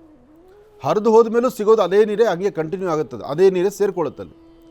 ಜನ ಸಾಕಷ್ಟು ಓಡಾಡೋದ್ರಿಂದ ನಿಮಗಿಷ್ಟು ಬುರದೆ ಥರ ಕಾಣ್ತಾ ಇದೆ. ಬಿಟ್ಟರೆ ಸ್ವಚ್ಛಂದವಾಗಿ ಭಾಳ ತಿಳಿಯಾಗಿರ್ತಕ್ಕಂಥದ್ದು ಸ್ಫಟಿಕ ರೂಪದಲ್ಲಿರ್ತಕ್ಕಂಥ ನೀರು ಅಂತಲೂ ಹೇಳ್ತಾರೆ. ಇನ್ನು ಅಲ್ಲಿರುವಂಥ ಬಂಡೆ ಕಲ್ಲುಗಳಿದೆಯಲ್ಲ, ಸಣ್ಣ ಸಣ್ಣ ಕಲ್ಲುಗಳು, ಆ ನದಿಯಲ್ಲಿ ಹರಿಯುವಂಥ ಕಲ್ಲುಗಳಿದೆಯಲ್ಲ, ಅವೆಲ್ಲವೂ ಸಹಿತ ಒಳ್ಳೆ ಗಂಧ ಮತ್ತು ಭಸ್ಮದ ಆಕಾರವಾಗಿರುತ್ತೆ. ಕಲ್ಲೇ ಅದು. ಒಂದು ಕಲ್ಲಿನಿಂದ ಮತ್ತೊಂದು ಕಲ್ಲಿಗೆ ಉಜ್ಜಿದಾಗ ಮಾತ್ರ ಅದು ಗಂಧವಾಗೋ ಅಥವಾ ಭಸ್ಮವಾಗೋ ಕಾಣುತ್ತೆ. ನೋಡಿ, ಇದೆಲ್ಲ ಪ್ರಕೃತಿ ವಿಸ್ಮಯಗಳು. ನಾವು ಬೇರೆ ಕಲ್ಲುಗಳನ್ನು ಬೇರೆ ಕಡೆ ನೋಡಿ ಒಂದು ಕಲ್ಲಿಂದ ಇನ್ನೊಂದು ಕಲ್ಲು ಉಜ್ಜಿದ್ರೆ ಅದು ಸವಿಯೋದಿಲ್ಲ. ಆದರೆ ಇಲ್ಲಿ ಉಜ್ಜಿದಾಗ ಕಲ್ಲು ಸವಿಯುತ್ತೆ, ಗಂಧದ ಆಕಾರ ಬರುತ್ತೆ ಅಥವಾ ಭಸ್ಮದ ಆಕಾರ ಕೂತ್ಕೊಳ್ಳುತ್ತೆ. ಏನೇ ಆದರೂ ಈ ಪ್ರಕೃತಿಯ ಸೊಬಗು, ಆ ಸುಂದರವಾದಂತಹ ತಾಣ, ಅದರಲ್ಲೂ ಒಂದೇ ಅಶ್ವತ್ಥ ಮರ. ಆ ಅಶ್ವತ್ಥ ಮರ ಅದಕ್ಕೊಂದು ಅಶ್ವತ್ಥ ಕಟ್ಟೆ ಅಂತ ಮಾಡಿದ್ದಾರೆ. ಆ ಅಶ್ವತ್ಥ ಮರ ಇದೆಯಲ್ಲ, ಮೇಲೆ ತುದಿಯಲ್ಲಿ ಮಾತ್ರ ಚಿಗುರಿರ್ತಕ್ಕಂಥದ್ದಿದೆ. ತಳಭಾಗ ಕಾಂಡ ತುಂಬ ದಪ್ಪನೇ ಇದೆ. ಮೂಲತೋ ಬ್ರಹ್ಮರೂಪಾಯ ಮಧ್ಯಾಂತೋ ವಿಷ್ಣುರೂಪಿಣಿ ಅಗ್ರದಂ ಶಿವರೂಪಾಯ ವೃಕ್ಷರಾಜಾಯಿತಿ ನಮಃ. ಹೀಗೆ ಬೃಹತ್ ಮಟ್ಟದ ವೃಕ್ಷ. ಈ ವೃಕ್ಷ ಅದನ್ನು ದಾಟಿ ಸ್ವಲ್ಪ ಮುಂದಕ್ಕೆ ನಡೆದರೆ ಅಲ್ಲಿ ದೇವಿಯ ಬಂಡೆ, ದೇವಿಯ ಕಲ್ಲು ಅಂತ ಒಂದಿದೆ. ಅಂದರೆ ಈಗ ತಾವು ನೋಡ್ತಾ ಇದ್ದೀರಲ್ಲ ಅದು. ಅದಕ್ಕೆ ಒಂದು ಚಿಕ್ಕದಾದಂಥ ಒಂದು ಛತ್ರಿ. ಆ ಛತ್ರಿ ಸಹಿತ ಅಲ್ಲೂ ಒಂದು ವಿಶೇಷತೆ ಇದೆ. ಅಲ್ಲಿ ಯಾವುದು ಸಹಿತ ಚಿನ್ನ ಬೆಳ್ಳಿ ವಜ್ರ ವೈಡೂರ್ಯ ಏನೋ ಇದೆ ಇಲ್ಲವೇ ಇಲ್ಲ. ಆದರೆ ಬೆಳ್ಳಿಯ ಪಾತ್ರೆಗಳು ಮಾತ್ರ ಕಣ್ಣು ತುಂಬ ಆನಂದ ಆಗುತ್ತೆ. ಅಂತಹ ಬೃಹತ್ ಮಟ್ಟದ ಪಾತ್ರೆಗಳು, ಬೆಳ್ಳಿ ಪಾತ್ರೆಗಳು. ದೇವರ ಅಭಿಷೇಕದ ಕೊಡಕ್ಕೂ ಬೆಳ್ಳಿನೇ, ಮತ್ತು ದೇವರ ನೈವೇದ್ಯ ಮಾಡುವ ಪದಾರ್ಥ ಪಾತ್ರೆಗಳೂ ಬೆಳ್ಳಿನೇ. ಎಲ್ಲವೂ ಸಹಿತ ಬೆಳ್ಳಿ ಬಂಗಾರಕ್ಕೆ ಕೊರತೆ ಇಲ್ಲ ಸಾನ್ನಿಧ್ಯಕ್ಕೆ. ಆದರೆ ಅಲ್ಲಿನ ಪದ್ಧತಿ. ಇನ್ನು ತಾವು ಇಲ್ಲಿ ನೋಡ್ತಿರ್ತಕ್ಕಂತಹದ್ದು ಆ ಭಗವಂತನ ಚರಿತ್ರೆಯನ್ನು ನಿತ್ಯವೂ ಸಹಿತ ದೇವಾಲಯ ಪ್ರಾರಂಭದಿಂದ ದೇವಾಲಯದ ಕದ ಮುಚ್ಚುವವರೆಗೂ, ಅಂದರೆ ಆ ಪ್ರಾರಂಭದಿಂದ ವೈಶಾಖ ಉತ್ಸವ ಅಂತ ಏನಿದೆಯೋ, ಈ ಉತ್ಸವ ಪ್ರಾರಂಭದಿಂದ ಕೊನೆಯವರೆಗೂ ಇಲ್ಲಿರ್ತಕ್ಕಂಥವ್ರು ನಿತ್ಯ ಆ ದೇವರ ಆರಾಧನೆ ಮಾಡುವಂಥ ರೀತಿ ಅದು. ಹಿಂದೆ ಒಬ್ಬರು ವಾದ್ಯದವರು ಇರ್ತಾರೆ, ಅದರ ಮುಂದೆ ಇವರು ಆ ಕಥಾಶ್ರವಣವನ್ನು ಅವರು ಭಾಷೆಯಲ್ಲಿ ಹೇಳ್ತಾ ಹೋಗ್ತಾರೆ. ಅಂದರೆ ಅದು ಮಲಯಾಳಿ ಅಂತಲೂ ಗೊತ್ತಿಲ್ಲ, ಅಥವಾ ಸುಮ್ಮನೆ ಅವರ ಹಾವಭಾವಗಳಲ್ಲಿ ಕೈ ತಿರುಗಿಸ್ತಾ ಇರ್ತಾರೆ. ಅಂದರೆ ಅದು ಅವ್ರಿಗೆ ಅರ್ಥ ಆಗುತ್ತೆ, ನಮಗೆ ಅರ್ಥ ಆಗಲ್ಲ. ಯಾಕೆಂದರೆ ಎಷ್ಟೇ ಆದರೂ ಕರ್ನಾಟಕಕ್ಕೂ ಮಲಯಾಳಕ್ಕೂ ಅಂದರೆ ಅಲ್ಲಿನ ಭಾಷೆ ನಮಗೆ ಅರ್ಥವಾಗುವುದಿಲ್ಲ. ಆದರೆ ಭಾಷೆ ಅರ್ಥವಾಗದಿದ್ದರೂ ಒಬ್ಬರನ್ನೊಬ್ಬರು ಆ ಸೈಗೆಗಳಲ್ಲೇ ಎಲ್ಲವೂ ಅರ್ಥ ಮಾಡ್ಕೋಬೋದು. ಆದರೆ ಪವಿತ್ರವಾದ ಸ್ಥಳ, ಒಂದು ಪ್ರಕೃತಿಯಲ್ಲಿ ವಿಸ್ಮಯ ನೋಡುವಂಥ ಸ್ಥಳ. ಆ ಎಲ್ಲಿಂದೆಲ್ಲಿ ನೋಡೋದು ಸಹಿತ ಹಚ್ಚ ಹಸಿರು. ಒಂದು ಕಡೆ ಹಸಿರು, ಸುತ್ತಮುತ್ತ ಬೆಟ್ಟಗಳು, ಹರಿಯುವ ನೀರು, ಆ ಪ್ರದೇಶದಲ್ಲಿ ಸಿಗುವಂಥ ಶಿವಲಿಂಗ. ಆ ಶಿವಲಿಂಗ ಉದ್ಭವ ಮೂರ್ತಿ ಕಣ್ಣು ಕಾಣುವುದಿಲ್ಲ, ಆದರೆ ಅದರ ಮೇಲಿಟ್ಟಂತಹ ಒಂದು ಉತ್ಸವದ ಆ ವಿಶೇಷವಾದಂಥ ಮುಖವಾಡ ಇದೆಯಲ್ಲ ಅದಾಗಲಿ ಅಥವಾ ಅದಕ್ಕೆ ಅಲಂಕಾರ ಮಾಡಿರ್ತಕ್ಕಂಥ ತುಳಸಿ ಆಗಲಿ ಅಷ್ಟು ಮಾತ್ರ ಗೊತ್ತಾಗುತ್ತೆ. ಇನ್ನು ಅಲಂಕಾರಕ್ಕೂ ಅಷ್ಟೇ ನಮ್ಮ ಕಡೆ ಇದ್ದಂಥ ಹೂವಿನ ಹಾರಗಳು ಈ ಭಾಗದಲ್ಲಿ ನಮ್ಮ ಕರ್ನಾಟಕದಲ್ಲಿ ನಾವು ಅಲಂಕಾರ ಮಾಡುವಂಥ ರೀತಿ ಇದೆಯಲ್ಲ ಇದು ಯಾವುದೂ ಇಲ್ಲ. ಅಲ್ಲೇನಿದ್ರೂ ಒಂದಿಷ್ಟು ತುಳಸಿ ಅಥವಾ ಒಂದಿಷ್ಟು ಪತ್ರೆಗಳು ಅದಷ್ಟು ಮಾತ್ರ ಶಿವನಿಗೆ. ಶಿವ ಹೇಗಿರಬೇಕೋ ಹಾಗೇ ಇದ್ದಾನೆ. ವಿಷ್ಣು ಆದರೆ ಅಲಂಕಾರ, ಶಿವ ಅಲಂಕಾರ ಬೇಡ, ಆತನಿಗೆ ಅಭಿಷೇಕ, ಸುತ್ತಮುತ್ತ ಪರಿಸರ, ಪ್ರಕೃತಿ ಮತ್ತು ಹರಿಯುವ ನೀರು ಅಥವಾ 24 ಗಂಟೆ ಅಭಿಷೇಕ, ಇಷ್ಟರಲ್ಲೇ ಆನಂದ.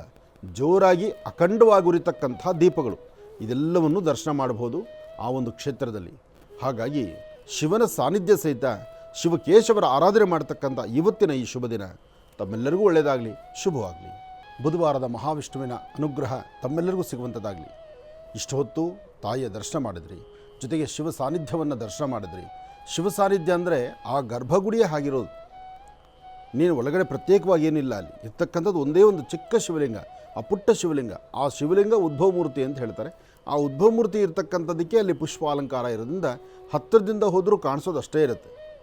ಹಾಗಾಗಿ ಸಾಕಷ್ಟು ಜನಸಾಗರ ಸೇರಿದಂಥ, ಸಾಕಷ್ಟು ಜನಕ್ಕೆ ದರ್ಶನ ಭಾಗ್ಯ ಕರುಣಿಸಿದಂತಹ ಆ ಒಂದು ವಿಶೇಷವಾಗಿರ್ತಕ್ಕಂಥ ವೈಶಾಖ ಉತ್ಸವ, ಈ ವೈಶಾಖ ಮಾಸದಲ್ಲಿ ವಿಶೇಷವಾಗಿರ್ತಕ್ಕಂಥ ವೈಶಾಖ ಉತ್ಸವ ಅಂತಕ್ಕಂಥದ್ದು ಅಲ್ಲಿ ನಡೆಯುವಂಥದ್ದು ನಡೀತಾ ಇದೆ. ಸಾಂಬ ಸದಾಶಿವನ ಅನುಗ್ರಹ ಎಲ್ಲರಿಗೂ ಸಿಗುವಂಥದ್ದಾಗಲಿ, ಒಳ್ಳೆಯದಾಗಲಿ. ಇನ್ನು ಇವತ್ತಿನ ತಿಥಿವಾರ ನಕ್ಷತ್ರಚಾರ ಪ್ರಕಾರ ಚಂದ್ರ ಮತ್ತು ಗುರು ಇರ್ತಕ್ಕಂಥ ಆಸ್ಥಾನ, ಜೊತೆಗೆ ಇವತ್ತಿನ ರಾಶಿಫಲಕ್ಕೂ ಮುನ್ನ ಪಂಚಾಂಗ ಶ್ರವಣವನ್ನು ನೋಡಬೇಕಾಗಿದೆ. ಅದಕ್ಕಾಗಿ ಪಂಚಾಂಗ ಶ್ರವಣ.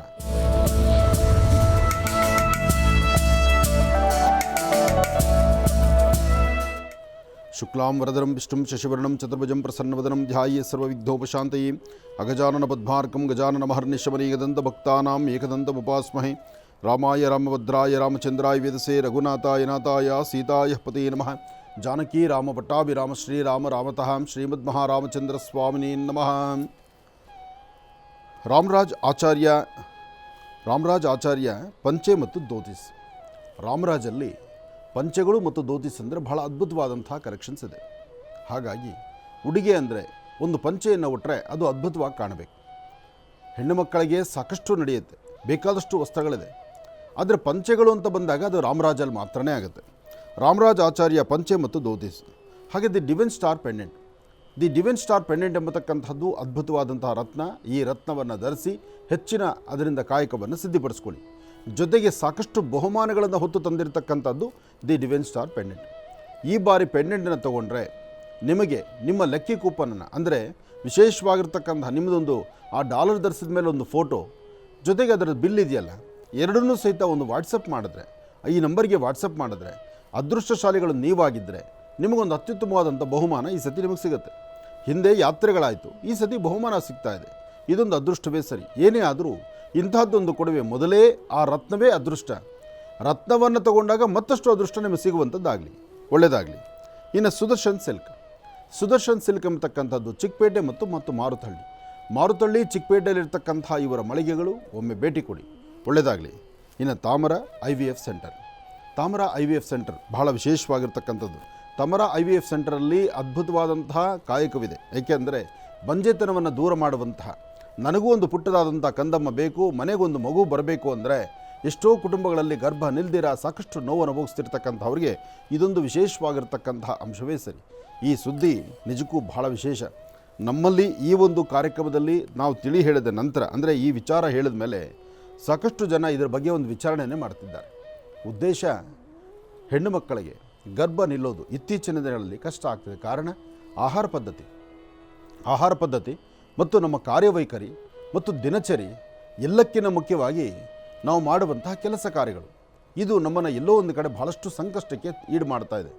ಇಂತಹ ಸಮಯದಲ್ಲಿ ವಯಸ್ಸಾಗೋದ್ಮೇಲೆ ಅದು ಕಷ್ಟ ಅನಿಸುತ್ತೆ. ಆದರೆ ವಯಸ್ಸಲ್ಲಿದ್ದಾಗಲೇ ಸಮಸ್ಯೆ ಕಷ್ಟ ಅಂತ ಬಂದಾಗ ಒಂದು ಪರಿಹಾರ ಬೇಕಾಗುತ್ತೆ. ಅಂತಹ ಪರಿಹಾರ ಈ ತಾಮರ IVF ಸೆಂಟ್ರಲ್ಲಿ ಸಿಗ್ತಾ ಇದೆ. ನೋಡಿ ಅದರ ಮುಂದುವರಿಸ್ಕೊಳ್ಳಿ, ಒಳ್ಳೆಯದಾಗಲಿ. ಇನ್ನು ಆದಿತ್ಯಾದಿ ನವಗ್ರಹಗಳ ಪ್ರಾರ್ಥನೆ ಆಗಬೇಕು. ಪ್ರಾರ್ಥನೆ ಆದ ನಂತರ ರಾಶಿಫಲದ ಕಡೆ ಗಮನ ಹರಿಸಬೇಕು. ನಮಃ ಸೂರ್ಯಾಯ ಚಂದ್ರಾಯ ಮಂಗಳಾಯ ಬುಧಾಯ ಚ ಗುರು ಶುಕ್ರ ಶನಿಭ್ಯಶ್ಚ ರಾಹವೇ ಕೇತುವೇ ನಮಃ. ಆದಿತ್ಯಾದಿ ನವಗ್ರಹಗಳನ್ನು ಪ್ರಾರ್ಥನೆ ಮಾಡಿ ರಾಶಿಫಲದತ್ತ ಗಮನ ಹರಿಸೋಣ. ಓಂ ನಮಸ್ತೆ ದೇವದೇವೇಶ, ನಮಸ್ತೆ ಲೋಕಪಾಲಕ, ನಮಸ್ತೆ ತ್ರೈಲೋಕ್ಯ, ನಮಸ್ತೆ ಕುಲಸಂಪದಾಯೇ ನಮಃ. ಕಲ್ಯಾಣಾದ್ಭುತ ಗಾತ್ರಾಯ ಕಾಮಿಧಾರ್ಥಪ್ರದಾಯಿನಿ ಶ್ರೀಮದ್ ವೆಂಕಟನಾಥಾಯ ಶ್ರೀನಿವಾಸಾಯ ಮಂಗಳಂ. ಆದಿತ್ಯಾದಿ ನವಗ್ರಹಗಳ ಪ್ರಾರ್ಥನೆ ಆಯಿತು. ಇನ್ನು ರಾಶಿಫಲದ ಕಡೆ ಗಮನ ಹರಿಸೋಣ. ಮೊದಲನೇದಾದಂತಹದ್ದು ಮೇಷರಾಶಿ. ಮೇಷರಾಶಿ ಮೇಷಲಗ್ನ. ಮೇಷಲಗ್ನದಲ್ಲಿರ್ತಕ್ಕಂಥವರಿಗೆ ಬುಧ ಮತ್ತು ಚಂದ್ರ ಇರ್ತಕ್ಕಂಥ ಆಸ್ಥಾನ, ಗುರು ಮತ್ತು ಶುಕ್ರ ಇರ್ತಕ್ಕಂಥ ಆಸ್ಥಾನ ಚೆನ್ನಾಗಿದೆ. ಶುಕ್ರನ ಅನುಗ್ರಹದಿಂದ ಆರ್ಥಿಕ ಸಂಕಷ್ಟಗಳನ್ನು ದೂರ ಮಾಡ್ಕೊಳ್ಬಹುದು, ಫಲಾಫಲಗಳನ್ನು ಸಿದ್ಧಿಪಡಿಸ್ಕೊಳ್ಬಹುದು. ಇವತ್ತು ಮೇಷರಾಶಿಯವರಿಗೆ ಪ್ರತಿನಿತ್ಯಕ್ಕೂ ಇವತ್ತಿಗೂ ಒಂದಷ್ಟು ವ್ಯತ್ಯಾಸಗಳಿದೆ, ಒಂದಷ್ಟು ಲಾಭವಿದೆ, ಒಂದಷ್ಟು ಆ ಲಾಭದ ಜೊತೆಗೆ ಮತ್ತಷ್ಟು ಅದೃಷ್ಟವನ್ನು ಸಿದ್ಧಿಪಡಿಸ್ಕೊಳ್ತಕ್ಕಂತಹ ಯೋಗ ಫಲ ಇದೆ. ಆದರೆ ಇವತ್ತು ನಿಮ್ಮ ಆಲೋಚನೆ ಬಹಳ ತಾಳ್ಮೆಯಿಂದಿರಬೇಕಾಗತ್ತೆ. ಯಾರು ಏನು ಹೇಳಿದ್ರು ಕೇಳಿ ನೀವು ಅದರಂತೆ ನಡ್ಕೊಳ್ಳೋಕ್ಕಾಗಲ್ಲ. ಯಾಕೆಂದರೆ ಕಷ್ಟ ಅಂತ ಬಂದಾಗ ಕಷ್ಟಕ್ಕೆ ಯಾರಾದರೂ ಒಂಚೂರು ಪರಿಹಾರ ಕೊಡ್ತೀವಿ ಅಂದರೆ, ಅಥವಾ ಏನಾದ್ರು ಒಂದು ಸಹಾಯ ಮಾಡ್ತೀವಿ ಅಂದರೆ, ಅಥವಾ ಯಾರಿಂದಲಾದ್ರೂ ಏನಾದ್ರು ಅನುಕೂಲ ಆಗುತ್ತೆ ಅಂದರೆ ಎಲ್ಲರ ಮನಸ್ಸು ಆ ಕಡೆ ಓಡುತ್ತೆ. ಕಷ್ಟ ಇದ್ದಂಥ ವ್ಯಕ್ತಿಗೆ ಅದು ಸಹಜವೇ. ಆದರೆ ಅದನ್ನು ನೀವು ನಿಮ್ಮ ಮನಸ್ಸಿಗೆ ಒಂದು ಕಂಟ್ರೋಲ್ ಇರಬೇಕು. ಯಾರೋ ಏನೋ ಹೇಳ್ತಾರೆ ಅಂತ ನೀವು ಆ ತೀರ್ಮಾನಕ್ಕೆ ಹೋಗಬಾರ್ದು. ನಿಮಗೆ ಸರಿ ಅನಿಸಿದ್ರೂ ಮತ್ತೊಬ್ಬರ ಮಾರ್ಗದರ್ಶನದೊಂದಿಗೆ ನೀವು ನಡೀತಕ್ಕಂಥದ್ದು ಬಹಳ ಉತ್ತಮ. ಮೇಷರಾಶಿಯವರು, ಮೇಷರಾಶಿಯಲ್ಲಿರ್ತಕ್ಕಂಥ ವಿದ್ಯಾರ್ಥಿಗಳು ಓದೋದ್ರ ಕಡೆ ಗಮನ ಕೊಡಿ, ನಿಮ್ಮ ಆರೋಗ್ಯದ ಕಡೆ ಗಮನ ಕೊಡಿ. ನಿಮ್ಮ ಇಷ್ಟಾರ್ಥವನ್ನು ಸಿದ್ಧಿಪಡಿಸ್ಕೊಳ್ಬೇಕಾದ್ರೂ ನಿಮ್ಮ ಮನೆ ದೇವರ ಅನುಗ್ರಹ ಅಂತೂ ಖಂಡಿತ ನಿಮಗೆ ಬೇಕಾಗುತ್ತೆ.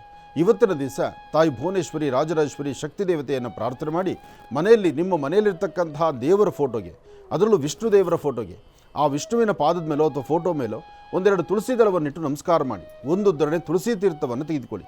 ಹಾಗೆ ಯಾರು ತುಂಬ ಹಸಿವಿನಲ್ಲಿ ಇರ್ತಾರಲ್ಲ ಅಂತಹವರಿಗೆ ನಿಮ್ಮ ಕೈಲಿ ನಿಮ್ಮ ಶಕ್ತಿ ಎಷ್ಟಿರುತ್ತೋ ಅಷ್ಟು ಏನೋ ಒಂಚೂರು ಪದಾರ್ಥವನ್ನು ದಾನವಾಗಿ ಕೊಡಿ.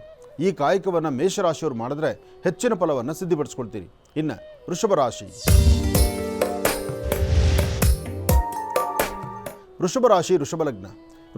ವೃಷಭಲಗ್ನದಲ್ಲಿರ್ತಕ್ಕಂಥವರಿಗೆ ಬುಧ ಮತ್ತು ಚಂದ್ರ ಇರ್ತಕ್ಕಂಥ ಆಸ್ಥಾನ, ಗುರು ಮತ್ತು ಶನಿ ಇರ್ತಕ್ಕಂಥ ಆಸ್ಥಾನ ಚೆನ್ನಾಗಿದೆ. ಶನಿ ಇರ್ತಕ್ಕಂಥ ಆಸ್ಥಾನ ಚೆನ್ನಾಗಿರೋದ್ರಿಂದ ಒಂದಷ್ಟು ಗರ್ಜನೆಗಳು ಏನೇ ಇದ್ದರೂ, ಒಂದಷ್ಟು ವ್ಯವಹಾರಗಳು ಏನೇ ಇದ್ದರೂ ಸಂಜೆ ಹೊತ್ತಿಗೆ ನಿಮ್ಮ ಕೆಲಸದಲ್ಲಿ ಒಂದಷ್ಟು ಮುನ್ನಡೆ ಇರುತ್ತೆ. ಸಂಜೆ ಹೊತ್ತಿಗೆ ಆ ಕೆಲಸಗಳಲ್ಲಿ ಒಂದು ಚಾಲನೆ ಇರುತ್ತೆ, ಒಂದು ಅಧಿಕವಾದಂಥ ಲಾಭವನ್ನು ಸಿದ್ಧಿಪಡಿಸ್ಕೊಳ್ತಕ್ಕಂಥ ಯೋಗ ಫಲ ಇರುತ್ತೆ. ಮನಸ್ಸಿಗೆ ಬಂದೊದಗುವಂಥ ಸಮಸ್ಯೆಗಳು, ಕಷ್ಟಗಳಿಗೆ ಒಂದು ಪರಿಹಾರ ಸಿಗುತ್ತೆ. ಇವತ್ತು ಒಂದಷ್ಟು ಜನಕ್ಕೆ ಮಾತ್ರ ಆರೋಗ್ಯದಲ್ಲಿ ಸಣ್ಣ ಪುಟ್ಟ ವ್ಯತ್ಯಾಸ ಕಾಣ್ಬೋದು ವೃಷಭ ರಾಶಿಯಲ್ಲಿರ್ತಕ್ಕಂಥವ್ರು. ಆದರೆ ಹೆಣ್ಣು ಮಕ್ಕಳಿಗೆ ಮಾತ್ರ ಒಂದು ವಿಶೇಷವಾಗಿರ್ತಕ್ಕಂಥ ಆಕರ್ಷಿತವಾಗಿರ್ತಕ್ಕಂಥ ಕೆಲವಷ್ಟು ವಸ್ತುಗಳನ್ನು ಪರ್ಚೇಸ್ ಮಾಡ್ತಕ್ಕಂಥದ್ದು ಅಥವಾ ತಗೊಳ್ತಕ್ಕಂಥದ್ದು ಅಥವಾ ಯಾರೋ ತಂದು ಕೊಡ್ತಕ್ಕಂಥದ್ದು, ನಿಮ್ಮ ಮನಸ್ಸು ಸಂತೋಷಪಡಿಸಲಿಕ್ಕೆ ಬೇಕಾಗಿರುವಂಥ ವಿಚಾರಗಳನ್ನು ನಿಮ್ಮ ಮುಂದೆ ಮಾತಾಡುವಂಥದ್ದು ಇದೆಲ್ಲವೂ ನಡೆಯುತ್ತೆ. ಆದರೆ ವೃಷಭ ರಾಶಿಯವರಿಗೆ ಚಂದ್ರ ಮತ್ತು ಬುಧ ಇರ್ತಕ್ಕಂಥ ಆಸ್ಥಾನ ಚೆನ್ನಾಗಿರೋದ್ರಿಂದ ನಿಮ್ಮ ಸ್ವಂತ ಬುದ್ಧಿಯಿಂದಲೇ ಇವತ್ತು ಲಾಭವನ್ನು ಗಳಿಸ್ತೀರಿ. ಹಾಗೆ ಇವತ್ತಿನ ದಿವಸ ಪ್ರಯಾಣ ಕಾಲದಲ್ಲೂ ಸಹಿತ ಒಂದಿಷ್ಟು ಅನುಕೂಲವನ್ನು ತಂದುಕೊಳ್ತೀರಿ. ಉದ್ಯೋಗ ಮಾಡುವಂಥ ಸ್ತ್ರೀಯರಿಗೆ, ಉದ್ಯೋಗಕ್ಕೆ ಹೊರಡಬೇಕು ಅಂದ್ಕೊಂಡಿರೋರಿಗೆ ಅಥವಾ ನಿಮ್ಮ ಪರಿಸರದಲ್ಲಿರ್ತಕ್ಕಂಥವರು ನಿಮ್ಮನ್ನು ಹೋಲಿಸಿ ಮಾತಾಡ್ತಕ್ಕಂಥದ್ದು, ನಿಮ್ಮ ಮನಸ್ಸಿಗೆ ಹಗುರವಾಗುವಂಥ ರೀತಿ ಯಾವುದೇ ಕೆಲಸ ಕಾರ್ಯಗಳನ್ನು ನಡೆಸುವಂಥದ್ದು, ಎಲ್ಲಕ್ಕಿಂತ ಮುಖ್ಯವಾಗಿ ಏನಾದರೂ ಒಂದು ವಿಶೇಷತೆಯನ್ನು ಇವತ್ತು ನೀವು ಸಿದ್ಧಿಪಡಿಸ್ಕೊಳ್ಳುವಂಥ ಯೋಗ ಫಲ ಹೆಣ್ಣುಮಕ್ಕಳಿಗಿದೆ. ಆದರೆ ಪುರುಷರಿಗೆ ಮಾತ್ರ ಒಂದಷ್ಟು ಸಮಸ್ಯೆಗಳು ಎದುರಾಗ್ಬೋದು ವೃಷಭ ರಾಶಿಯಲ್ಲಿರ್ತಕ್ಕಂಥವ್ರು. ಆದರೆ ವೃಷಭ ರಾಶಿಯಲ್ಲಿರ್ತಕ್ಕಂಥ ಪುರುಷರಿಗೆ ಒಂದಷ್ಟು ಮಟ್ಟಿಗೆ ಲಾಭ ಸಿಗಬೇಕಾದ್ರೆ ಒಂದು ಚಿಟಿಗೆಯಷ್ಟು ಅಕ್ಕಿ, ಒಂದು ಚಿಟಿಗೆಯಷ್ಟು ಉಪ್ಪು ಮತ್ತು ಅಕ್ಕಿಯನ್ನು ದಕ್ಷಿಣಾಭಿಮುಖವಾಗಿ ನಿಂತು ದೃಷ್ಟಿ ತೆಗೆದು ಅದನ್ನು ಹಸಿರು ಗಿಡದ ಮೇಲೆ ಹಾಕೋದ್ರಿಂದ ಬರ್ತಕ್ಕಂಥ ದೋಷಗಳಿಂದ ಮುಕ್ತರಾಗ್ತೀರಿ. ಒಳ್ಳೆಯದಾಗಲಿ, ಶುಭವಾಗಲಿ. ಇನ್ನು ಮಿಥುನ ರಾಶಿ. ಮಿಥುನ ಲಗ್ನದಲ್ಲಿರ್ತಕ್ಕಂಥವರು ಯಾವುದೇ ಹಣಕಾಸಿನ ವಿಚಾರ, ವ್ಯಾಪಾರ ವ್ಯವಹಾರಗಳು, ವೃತ್ತಿ ಧರ್ಮದಲ್ಲಿ ಅಭಿವೃದ್ಧಿ, ಅದರಲ್ಲೂ ಭೂಮಿಗೆ ಸಂಬಂಧಪಡ್ತಕ್ಕಂಥ ವಿಚಾರ ಅಥವಾ ಯಾವುದಾದ್ರು ಹೊಸ ಉದ್ಯೋಗ ಮಾಡ್ತಕ್ಕಂಥದ್ದು ಏನೇ ಆದರೂ ಗುರುವಿನ ಅನುಗ್ರಹ ತುಂಬ ಚೆನ್ನಾಗಿದೆ. ಜೊತೆಗೆ ಒಂದು ವಿಶೇಷವಾಗಿರ್ತಕ್ಕಂಥ ಕಾಯಕಲ್ಪವನ್ನು ತಾವು ಸಿದ್ಧಿಪಡಿಸ್ಕೊಳ್ತೀರಿ. ನಿಮ್ಮ ಅದೃಷ್ಟ ರೇಖೆ ಚೆನ್ನಾಗಿರೋದ್ರಿಂದ ಅಸಾಧ್ಯವಾದ್ದನ್ನು ಸಾಧನೆ ಮಾಡಿಕೊಂಡು ನಿಮ್ಮ ಸ್ಥಾನಮಾನಕ್ಕೆ ಮತ್ತಷ್ಟು ಅಭಿವೃದ್ಧಿಪಡಿಸ್ಕೊಂಡು ನಿಮ್ಮ ವೃತ್ತಿಯಲ್ಲೂ ಅಭಿವೃದ್ಧಿಯನ್ನು ಕಂಡು ಕುಟುಂಬದಲ್ಲಾಗಲಿ, ಉದ್ಯೋಗ ಕ್ಷೇತ್ರದಲ್ಲಾಗಲಿ ಅಥವಾ ನಿಮ್ಮ ಆತ್ಮೀಯರು, ಸ್ನೇಹಿತರೊಂದಿಗೆ ಒಂದು ವಿಶೇಷವಾಗಿರ್ತಕ್ಕಂಥ ಗೌರವ, ಒಂದು ಸ್ಥಾನಮಾನವನ್ನು ಸಂಪಾದನೆ ಮಾಡ್ಕೊಳ್ತಕ್ಕಂಥ ಯೋಗಫಲ ನಿಮ್ಮ ರಾಶಿಫಲದಲ್ಲಿದೆ. ಆದರೆ ನಿಮ್ಮ ಆರೋಗ್ಯದಲ್ಲಿ ಮಾತ್ರ ಸಣ್ಣ ಪುಟ್ಟ ವ್ಯತ್ಯಾಸ ಇರುತ್ತೆ. ಆರೋಗ್ಯವನ್ನು ಸರಿಪಡಿಸ್ಕೊಂಡ್ಬಿಟ್ರೆ ನಿಮಗೆ ಸಿಗುವಂಥ ಸ್ಥಾನಮಾನ ಮತ್ತಷ್ಟು ಲಾಭದಾಯಕವಾಗಿರುವಂಥದ್ದೇ. ಒಂದು ಪುಣ್ಯಕ್ಷೇತ್ರ, ಒಂದು ತೀರ್ಥಕ್ಷೇತ್ರ, ದೇವರ ದರ್ಶನ ಅಥವಾ ದೇವರ ಬಗ್ಗೆ ಆಲೋಚನೆ ಮಾಡ್ತಕ್ಕಂಥದ್ದು, ಯಾವುದಾದ್ರು ಧರ್ಮದ ಬಗ್ಗೆ ಚಿಂತನೆ ಮಾಡ್ತಕ್ಕಂಥದ್ದು ಅಥವಾ ಧರ್ಮ ಮಾರ್ಗದಲ್ಲಿ ಹೇಗೆ ನಡೀಬೇಕು ಅಂತಕ್ಕಂಥದ್ರ ಆಲೋಚನೆಯನ್ನು ಬಹಳಷ್ಟು ಗಟ್ಟಿಯಾಗಿ ಇಟ್ಕೊಂಡಿರ್ತಕ್ಕಂಥದ್ದು, ಇಂತಹ ವಿಶೇಷವಾಗಿರ್ತಕ್ಕಂಥ ಅಂಶಗಳನ್ನು ತಾವು ಸಿದ್ಧಪಡಿಸ್ಕೊಳ್ತೀರಿ. ಅದರಲ್ಲೂ ಇವತ್ತಿನ ದಿವಸ ಮಿಥುನ ರಾಶಿಯಲ್ಲಿರ್ತಕ್ಕಂಥ ವಯಸ್ಸಾಗಿರ್ತಕ್ಕಂತಹ ವೃದ್ಧರು ಕೆಲವು ಕಾಗದ ಪತ್ರಗಳಿಗೆ ಸಹಿ ಹಾಕೋದು, ಕಾಗದ ಪತ್ರಗಳಿಗೆ ವಿಮರ್ಶೆ ಮಾಡೋದು ಅಥವಾ ಭೂಮಿ ಬಗ್ಗೆ ಆಲೋಚನೆ ಮಾಡ್ತಕ್ಕಂಥದ್ದು, ಬ್ಯಾಂಕು ಆಫೀಸುಗಳಿಗೆ ಸಂಬಂಧಪಟ್ಟತಕ್ಕಂಥ ರೀತಿ ಆರ್ಥಿಕ ಪರಿಸ್ಥಿತಿಯನ್ನು ಅಭಿವೃದ್ಧಿಪಡಿಸ್ಕೊಳ್ಳುವಂಥ ಯೋಗ ಫಲ ನಿಮ್ಮ ರಾಶಿ ಫಲದಲ್ಲಿದೆ. ಒಳ್ಳೆಯದಾಗಲಿ, ಶುಭವಾಗಲಿ. ಇನ್ನು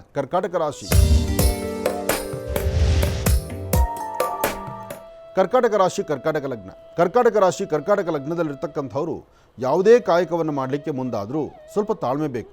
ಇವತ್ತು ಎಷ್ಟು ತಾಳ್ಮೆಯಿಂದ ಇರ್ತೀರೋ ಅಷ್ಟು ಒಳಿತನ್ನು ಕಾಣ್ತೀರಿ. ಯಾಕೆಂದರೆ ಇವತ್ತು ಎಲ್ಲ ಕೆಲಸಗಳು ಸಿದ್ಧಿಯಾಗುತ್ತೆ ಅಂತಲ್ಲ, ಅಥವಾ ಎಲ್ಲವೂ ನಿಮ್ಮನ್ನು ಕೈಬಿಟ್ಟು ಹೋಗುತ್ತೆ ಅಂತಲೂ ಅಲ್ಲ. ಧೈರ್ಯದಿಂದ ಇರಬೇಕು. ಏನೋ ಒಂದು ಸಾಧನೆ ಆಗುತ್ತೆ, ಒಂದಿಷ್ಟು ಅನುಕೂಲ ಆಗುತ್ತೆ, ಆದರೆ ಸಂಪೂರ್ಣವಾಗಿ ಎಲ್ಲ ಆಗುತ್ತೆ ಅಂತಲ್ಲ. ಹಾಗೆ ಇವತ್ತು ಯಾವುದು ಬೇಡವೋ ಅದರ ಕಡೆ ಗಮನ ಜಾಸ್ತಿ ಇರುತ್ತೆ. ಯಾವುದು ಸರಿಯೋ ಮನೇಲಿರ್ತಕ್ಕಂಥವ್ರು ಹೇಳಿದ್ರೂ ನೀವು ಅದನ್ನು ಸರಿಯಾಗಿ ಗಮನಕ್ಕೆ ತಂದುಕೊಳ್ಳಲ್ಲ. ಇದರಿಂದ ವ್ಯತ್ಯಾಸಗಳಾಗ್ತಾ ಇರುತ್ತೆ. ಹಾಗಾಗಿ ಇವತ್ತಿನ ನಿಮ್ಮ ನಡವಳಿಕೆ ಭಾಳ ಎಚ್ಚರಿಕೆ ಇರಬೇಕು. ಇವತ್ತಿನ ನಿಮ್ಮ ರೂಪುರೇಷೆಗಳು, ನೀವು ಏನು ಅಂದುಕೊಂಡಿದ್ದೀರಿ, ಏನು ಸಾಧನೆ ಆಗಬೇಕಾಗಿದೆ, ಇದೆಲ್ಲದರ ಬಗ್ಗೆ ಸರಿಯಾಗಿ ತಿಳ್ಕೊಳ್ಳಿ. ಹಾಗೆ ಮನೆಯಿಂದ ಆಚೆ ಹೊರಡಬೇಕಾದ್ರೆ ಮಾತ್ರ ಉತ್ತರಾಭಿಮುಖವಾಗಿ ನಿಂತು ನಿಮ್ಮ ಧರ್ಮದ ಗುರುಗಳನ್ನು ಪ್ರಾರ್ಥನೆ ಮಾಡಿ, ಅಥವಾ ಮನೆ ದೇವರ ಪ್ರಾರ್ಥನೆ ಮಾಡಿ, ನಿಮ್ಮ ತಂದೆ ತಾಯಿ ಪಾದ ಮುಟ್ಟಿ ನಮಸ್ಕಾರ ಮಾಡಿಕೊಂಡು ತದನಂತರ ಆಚೆ ಹೊರಡತಕ್ಕಂಥದ್ದು ಕರ್ಕಾಟಕ ರಾಶಿಯವರಿಗೆ ಸಾಕಷ್ಟು ಶ್ರೇಯಸ್ಸನ್ನು ಉಂಟು ಮಾಡ್ತಕ್ಕಂಥದ್ದು. ಒಳ್ಳೆಯದಾಗಲಿ, ಶುಭವಾಗಲಿ. ಇವತ್ತು ಪಂಚಾಂಗ ಅಂದ್ವಿ, ಪಂಚಾಂಗವನ್ನೇ ಹೇಳಿದರೆ ನಾನು ಮುಂದೆ ನಡೆದ್ನಲ್ಲ, ಆ ಪಂಚಾಂಗವನ್ನು ಹೇಳಿದರೆ ರಾಶಿಫಲಕ್ಕೆ ಕರೆಕ್ಟಾಗಿರ್ತಿತ್ತೇನೋ. ಅದರಲ್ಲಿ ರಾಶಿಫಲಕ್ಕೂ ಮುನ್ನ ಪಂಚಾಂಗ ಪ್ರತಿ ದಿವಸ ಬರುವಂಥದ್ದು. ಆ ಪಂಚಾಂಗದಲ್ಲಿರ್ತಕ್ಕಂಥ ತಿಥಿವಾರ ನಕ್ಷತ್ರವನ್ನು ಹೇಳಿ ನಂತರ ರಾಶಿಫಲಕ್ಕೆ ಬರುವಂಥದ್ದು ಪದ್ಧತಿ ಇತ್ತು.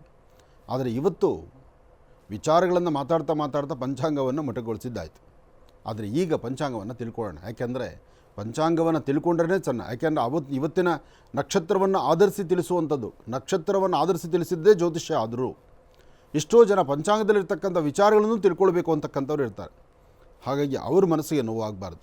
ಅದಕ್ಕಾಗಿ ಶ್ರೀ ವಿಶ್ವವಸುನಾಮ ಸಂವತ್ಸರ ಉತ್ತರಾಯಣಿ ಗ್ರೀಷ್ಮ ಋತು ಆಷಾಢ ಮಾಸ ಶುಕ್ಲ ಪಕ್ಷ 2/7/2025 ಬುಧವಾರ ಸಪ್ತಮಿ ಉತ್ತರಾ ನಕ್ಷತ್ರ. ಇವತ್ತು ನಕ್ಷತ್ರಚಾರ ಪ್ರಕಾರ ಬಹಳ ಚೆನ್ನಾಗಿರ್ತಕ್ಕಂಥದ್ದೇ. ಅದರಲ್ಲೂ ಬುಧವಾರದ ಸಪ್ತಮಿ ಇರ್ತಕ್ಕಂಥದ್ದು ಇವತ್ತು ಮಾಡುವಂತಹ ಕೆಲಸ ಕಾರ್ಯಗಳಲ್ಲಿ ಯಾವುದೇ ಒಂದು ಶ್ರೇಯಸ್ಕರವಾದಂತಹ ಕೆಲಸಗಳಾಗಿರ್ಬೋದು, ಪೂಜೆ ಪುನಸ್ಕಾರಗಳಾಗಿರ್ಬೋದು, ಜಪತಪಗಳಾಗಿರ್ಬೋದು, ಅನುಷ್ಠಾನವಾಗಿರ್ಬೋದು, ಇವತ್ತು ನೀವು ಮಾಡೋದರಲ್ಲಿ ಖಂಡಿತ ತಪ್ಪಲ್ಲ. ಮತ್ತು ಇವತ್ತು ಒಂದಷ್ಟು ಶುಭ ಕಾರ್ಯಗಳಿಗೂ ಸಹಿತ ಚಾಲನೆ ಕೊಡ್ತಾರೆ. ಇವತ್ತಿನ ತಿಥಿವಾರ ನಕ್ಷತ್ರಚಾರ ಪ್ರಕಾರ ಒಂದಷ್ಟು ಅನುಷ್ಠಾನಗಳನ್ನು ಶ್ರದ್ಧೆಯಿಂದ ಮಾಡಿದ್ರೆ ಅದರ ಫಲಗಳು ಸಾಕಷ್ಟು ಅಂತ ಹೇಳ್ತಾರೆ. ಏನೇ ಆದರೂ ಬುಧವಾರ ಅಂದ ತಕ್ಷಣ ಒಂದು ತರಹ ಮಂದಗತಿಯಲ್ಲಿ ಸಾಗುವಂಥ ದಿನ. ಹಾಗೆ ಇವತ್ತಿನ ನಕ್ಷತ್ರ ಸಹಿತ ಭಾಳಷ್ಟು ವೇಗವಾಗಿ ನಡೀತಕ್ಕಂಥದ್ದಲ್ಲ. ಬಹುಶಃ ಅದಕ್ಕೆ ಇರ್ಬೋದೇನೋ ಇವತ್ತು ನಮ್ಮ ರಾಶಿಫಲದಲ್ಲೂ ಸಹಿತ ಪ್ರಾರಂಭ ರಾಶಿಯನ್ನು ಶುರು ಮಾಡಿದ್ವಿ, ಮಧ್ಯದಲ್ಲಿ ಪಂಚಾಂಗ ತೊಗೊಂಡ್ವಿ.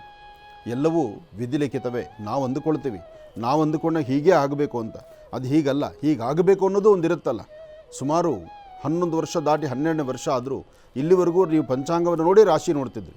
ಈಗ ರಾಶಿಯನ್ನು ಸ್ವಲ್ಪ ನೋಡಿ ನಂತರ ಪಂಚಾಂಗಕ್ಕೆ ಬಂದಂಗೆ ಆಯಿತು. ಇದು ಒಂದು ಚರಿತ್ರೆಯಲ್ಲಿ ನಿಂತಂಗೆ ಆಯಿತು. ಇರಲಿ, ಒಳ್ಳೆಯದಾಗಲಿ. ಇನ್ನು ಸಿಂಹರಾಶಿ.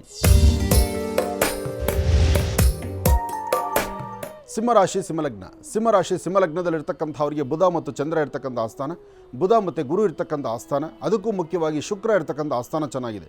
ನಿಮ್ಮ ವರ್ಚಸ್ಸು ತೇಜಸ್ಸಿನಿಂದ, ನಿಮ್ಮ ಮುಖದ ವರ್ಚಸ್ಸಿನಿಂದ ಸಾಕಷ್ಟು ಲಾಭಗಳಿದೆ. ಮನಸ್ಸಲ್ಲಿ ಇರ್ತಕ್ಕಂತಹ ದುಃಖ ದುಮ್ಮಾನವನ್ನು ದೂರ ಮಾಡಿಕೊಂಡು ಶಾಂತಿ ಸಮಾಧಾನವಾಗಿದ್ದರೆ ಸಾಕಷ್ಟು ಫಲಗಳನ್ನು ಸಿದ್ಧಿಪಡಿಸ್ಕೊಳ್ಬೋದು. ಆದರೆ ಸಿಂಹರಾಶಿಯಲ್ಲಿರ್ತಕ್ಕಂಥವರು ಇವತ್ತು ಏನೋ ವಸ್ತುಗಳನ್ನು ಕಳ್ಕೊಂಡಿದ್ದೀವೇನೋ, ಅಥವಾ ಯಾರೊಂದಿಗೋ ವ್ಯವಹಾರಗಳಲ್ಲಿ ಕೆಟ್ಟಿದೆಯೇನೋ, ಅಥವಾ ಯಾರಾದರೂ ವ್ಯಾಜ್ಯ ಮಾಡ್ತಾರೇನೋ, ಅಥವಾ ಯಾರಾದರೂ ನನ್ನ ಬಗ್ಗೆ ಏನೋ ನೆಗೆಟಿವ್ ಮಾತಾಡ್ತಾರೇನೋ, ಈ ಪ್ರಕಾರವಾಗಿರ್ತಕ್ಕಂಥ ಮನಸ್ಥಿತಿ ನಿಮ್ಮನ್ನು ತುಂಬ ಬಾಧಿಸುತ್ತೆ. ಆದರೆ ಸಿಂಹರಾಶಿಯವರಿಗೆ ಇವತ್ತು ಮಧ್ಯಾಹ್ನ 12ರಿಂದ 4:20 ತನಕ, 12 ಗಂಟೆಯಿಂದ 4:20 ಬಹಳ ಅದ್ಭುತವಾದ ಕಾಲ. ಯಾವುದೇ ಕೆಲಸ ಕಾರ್ಯಗಳು ಮಾಡಬೇಕಾದರೂ ಈ ಒಂದು ಸಮಯವನ್ನು ನೀವು ಉಪಯೋಗಿಸೋದು ಬಹಳ ಉತ್ತಮ.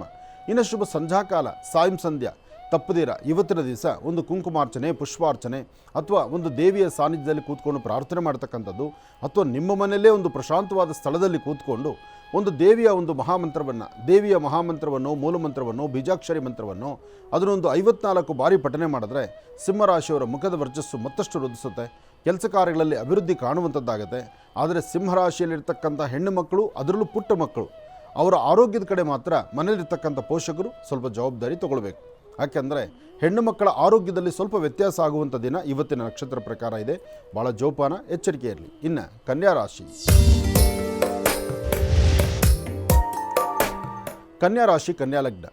ರಾಶಿ ಕನ್ಯಾ ಲಗ್ನದಲ್ಲಿರ್ತಕ್ಕಂಥವ್ರಿಗೆ ಬುಧ ಮತ್ತು ಗುರು ಇರ್ತಕ್ಕಂಥ ಆಸ್ಥಾನ ಚೆನ್ನಾಗಿದ್ದು, ಶನಿಯ ಆಸ್ಥಾನದಿಂದ ಒಂದಷ್ಟು ಮಟ್ಟಿಗೆ ಸಮಸ್ಯೆಗಳು, ಮನಸ್ಸಿಗೆ ನೋವುಂಟಾಗುವಂಥ ಸಾಂದ್ರತೆಗಳಿದೆ.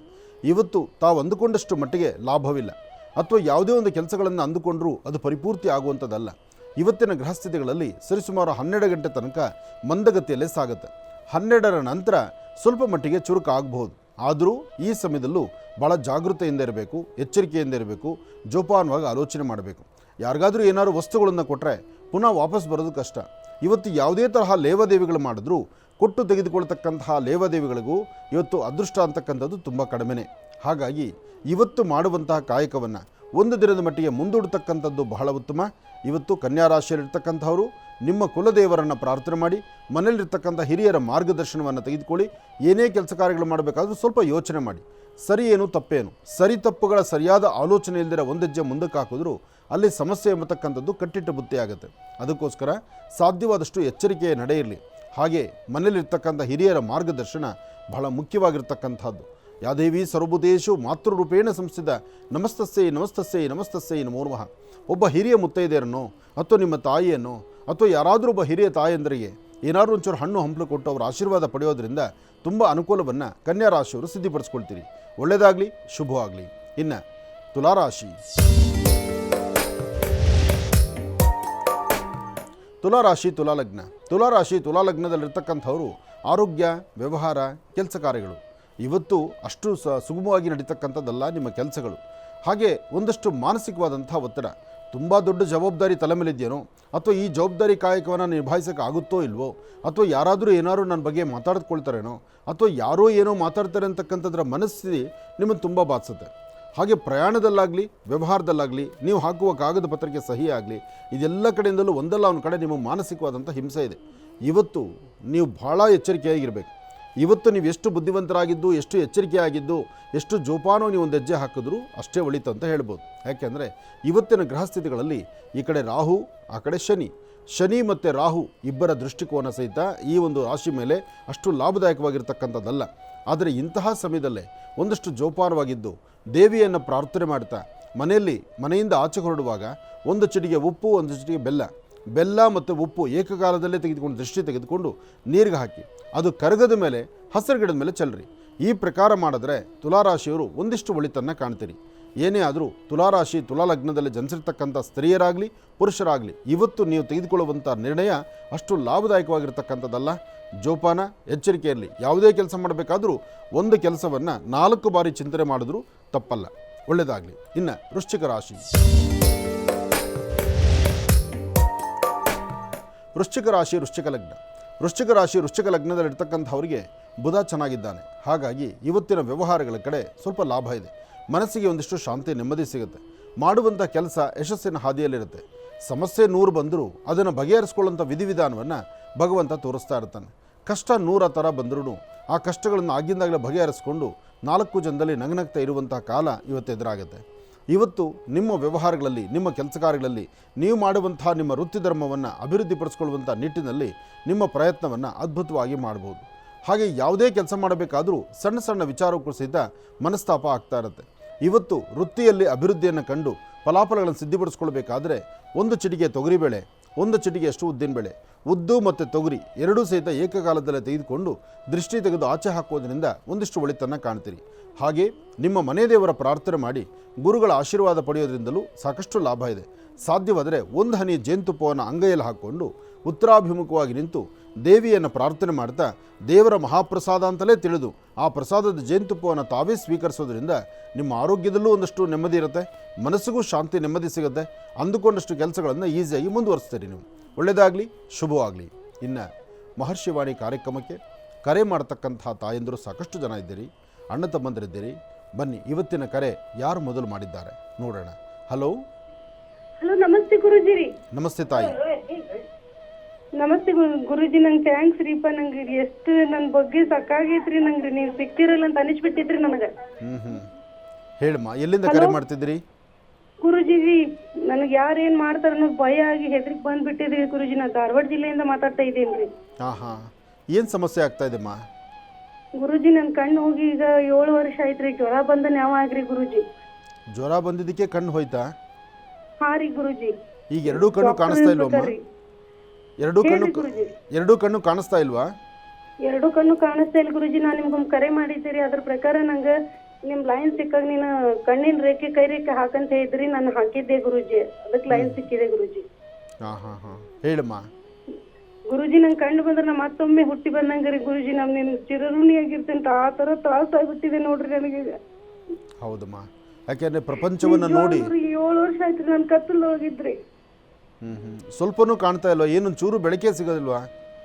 ಗುರುಜಿ ನನ್ ಕಣ್ ಹೋದಾಗಿಂದ ನನ್ಗಲ್ಲಿ ಒಂದ್ ದೇವ್ರಿಗೆ ನಡ್ಕೊಂಡ್ರಿ, ಆ ದೇವ್ರಿಗೆ ಅವ್ರು ನಡ್ಕೊಳಕತ್ತಿಂದ ಸ್ವಲ್ಪ ಕೋಲ್ ಮಿಂಚಿ 4ನೇ ಸ್ಟೆಪ್ಪಿಗೆ ಬಂದಿದೆ ರೀ ಗುರುಜಿ. ಅಷ್ಟೇ ರೀ. ಡಾಕ್ಟರ್ ನೋಡಿದ್ರೆ ನಿನ್ ಕಣ್ ಬರಂಗಿಲ್ಲ, ಕಣ್ಣ ನರ ಸುಟ್ಟಾವ ಅಂತ ಹೇಳ್ಯಾರ್ರಿ. ಯಾರಾದರೂ ಸರಿಯಾದ ಎಲ್ಲಿ ನೋಡಿಸಿದ್ರಿ? ನಿಮ್ಮ ಕಣ್ಣಿನ ಎಲ್ಲಿ ಪರೀಕ್ಷೆ ಮಾಡಿಸಿದ್ರಿ? ಗುರುಜಿ ಇದು ನಮ್ ಧಾರವಾಡ ಜಿಲ್ಲೆ ಒಳಗೆ ಹುಬ್ಳಿ ಒಳಗ್ರಿ MM ಜೋಶಿ ಕಡೆ ತೋರಿಸಿದ್ರಿ. ಮತ್ತೆ KMC ಇಂದ ಜೋಶಿಗೆ ಹೋಗಿದ್ವಿ. ಅವರು ಜೋಶಿ ಅವ್ರು ಇಲ್ಲ ನಿಮ್ ಕಣ್ಣ ನರ ಸುಟ್ಟಾವ ಅಂತ ಹೇಳಿದ್ರಿ ಗುರುಜಿ. ನಮ್ಗೆ ಕಣ್ ಬರೋದಿಲ್ಲ ಅಂತ ಹೇಳಿದ್ರಿ. ಅಷ್ಟೊಳಗ ನಾನೊಂದು ದೇವರಿಗೆ ಹೋಗಿದ್ದೆ ರೀ. ಅಲ್ಲೊಂದ್ ದೇವಸ್ಥಾನಕ್ ಹೋದಾಗ ಅಲ್ಲಿ ನಿನ್ ಕಣ್ ಬರ್ತಾವಂತ ದೇವಸ್ಥಾನದೊಳಗ ಹಿಂಗ ಪ್ರಸಾದ ಕೊಡ್ತಾರ, ಆತರ ಪ್ರಸಾದ ಕೊಟ್ರಿ. ನಮ್ಮ ಅಕ್ಕ ಕೇಳಿದ್ರಿ ನನ್ ಬಗ್ಗೆ ರೀ. ಅಲ್ಲಿ 2ನೇ ಸ್ಟೆಪ್ ಕಾಣ್ತ್ರಿ. ಮನಿಗ್ ಬಂದಿಂದ 4-5 ಅಮಾಸಿ ನಡ್ಕೋಬೇಕಂತಂದ್ರಿ. ಆಮೇಲೆ 4-5 ಅಮಾಸಿನ ನಾನು ನಡ್ಕೊಂಡ್ರಿ. ಮನಿಯೊಳಗನ ಕೋಲ್ ಮಿಂಚ್ತಾರ 4ನೇ ಸ್ಟೆಪ್ ಕಾಣಕತ್ರಿ. ಆಮೇಲೆ ಈಗ ಒಂದ್ ಮನುಷ್ಯನ ಆಕಾರ ಕಾಣ್ತದ್ರಿ ಗುರುಜಿ. ನಂಗೆ ಆಗ್ಲಿಮ್ಮ ಚೆನ್ನಾಗಿ ನಡೀಲಿ. ಕಣ್ಣು ನೋಡಿದ್ರೆ ಡಾಕ್ಟರ್ ನೋಡಿದ್ರೆ ಕಣ್ ಬರುದಿಲ್ಲ ಅಂತಾರಿ. ದೇವ್ರು ಕೇಳಿದ್ರೆ ಕಣ್ ಬರ್ತಾವ ಅಂತ ಹೇಳ್ತಾರ. 7 ವರ್ಷ ಆದ್ರಿ ಇದೇ ತರ ನಾನ್ ಕತ್ತಲ್ದೊಳಗ ಇದೇನ್ರಿ ಗುರುಜಿ. ನಾನು ನೋಡಮ್ಮ, ಮನುಷ್ಯನ ಬದುಕೆ ಹಾಗೆ ತಾಯಿ. ಮುಂದೆ ಏನೋ ಒಂದು ಆಗುತ್ತೆ, ಒಂದು ಒಳ್ಳೇದಾಗುತ್ತೆ ಅನ್ನೋ ಒಂದು ನಂಬಿಕೆ ಮೇಲೆ ನಮ್ಮ ಜೀವನ ನಡ್ಕೊಂಡು ಹೋಗ್ತಾ ಇರತ್ತೆ. ಆದರೆ ಯಾರೊಬ್ಬರು ಹೇಳೋ ಮಾತು ಹೀಗೆ ನಡೆಯುತ್ತೆ ಅಂತಲ್ಲ. ಡಾಕ್ಟ್ರು ದೇವರಲ್ಲ, ಅಥವಾ ಹೇಳೋ ನಾನು ದೇವರಲ್ಲ. ಆದರೆ ಒಂದು ವಿಚಾರ, ನಿನಗೆ ಒಳ್ಳೇದಾಗಲಿ ಅಂತ ನಾವು ಹರಿಸ್ಬೇಕು. ಹಾಗೆ ನಿನಗೆ ಅನುಕೂಲ ಆಗಲಿ ಅಂತ ವೈದ್ಯರು ಸಹಾಯ ಮಾಡಬೇಕು. ವೈದ್ಯರು ಅವರ ಅಭ್ಯಾಸ ಕ್ರಮದಲ್ಲಿ ಅದಕ್ಕೆ ಸಂಬಂಧಪಡ್ತಕ್ಕಂಥ ಔಷಧೋಪಚಾರಗಳು ಅವ್ರು ಮಾಡಬೇಕಾಗಿದೆ.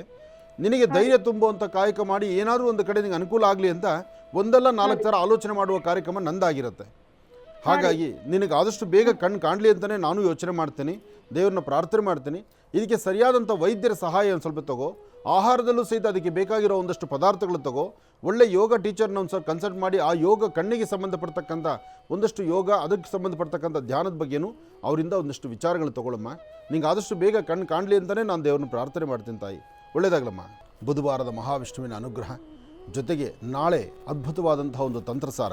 ಇದು ಪ್ರತಿ ಗುರುವಾರ ನಡೆಯುವಂತಹ ವಿಶೇಷವಾಗಿರ್ತಕ್ಕಂಥ ವನಸ್ಸರಿಗಳ ಪರಿಚಯ, ಜೊತೆಗೆ ಅದರಿಂದ ಸಾಕಷ್ಟು ಕೆಲಸ ಕಾರ್ಯಗಳನ್ನು ಸಿದ್ಧಿಪಡಿಸ್ಕೊಳ್ತಕ್ಕಂಥ ರೀತಿ.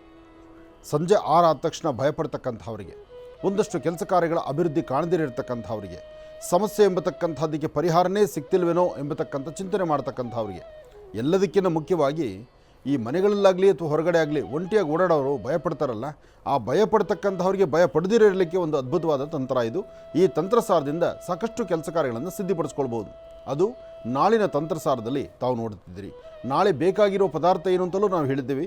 ಅದರಂತೆ ನೀವು ಸಿದ್ಧತೆ ಮಾಡ್ಕೊಳ್ಳಿ, ಖಂಡಿತ ಒಳಿತನ್ನು ಸಿದ್ಧಿಪಡಿಸ್ಕೊಳ್ತೀರಿ. ಒಳ್ಳೆಯದಾಗಲಿ, ಶುಭವಾಗಲಿ. ಇನ್ನು ಧನುರಾಶಿ.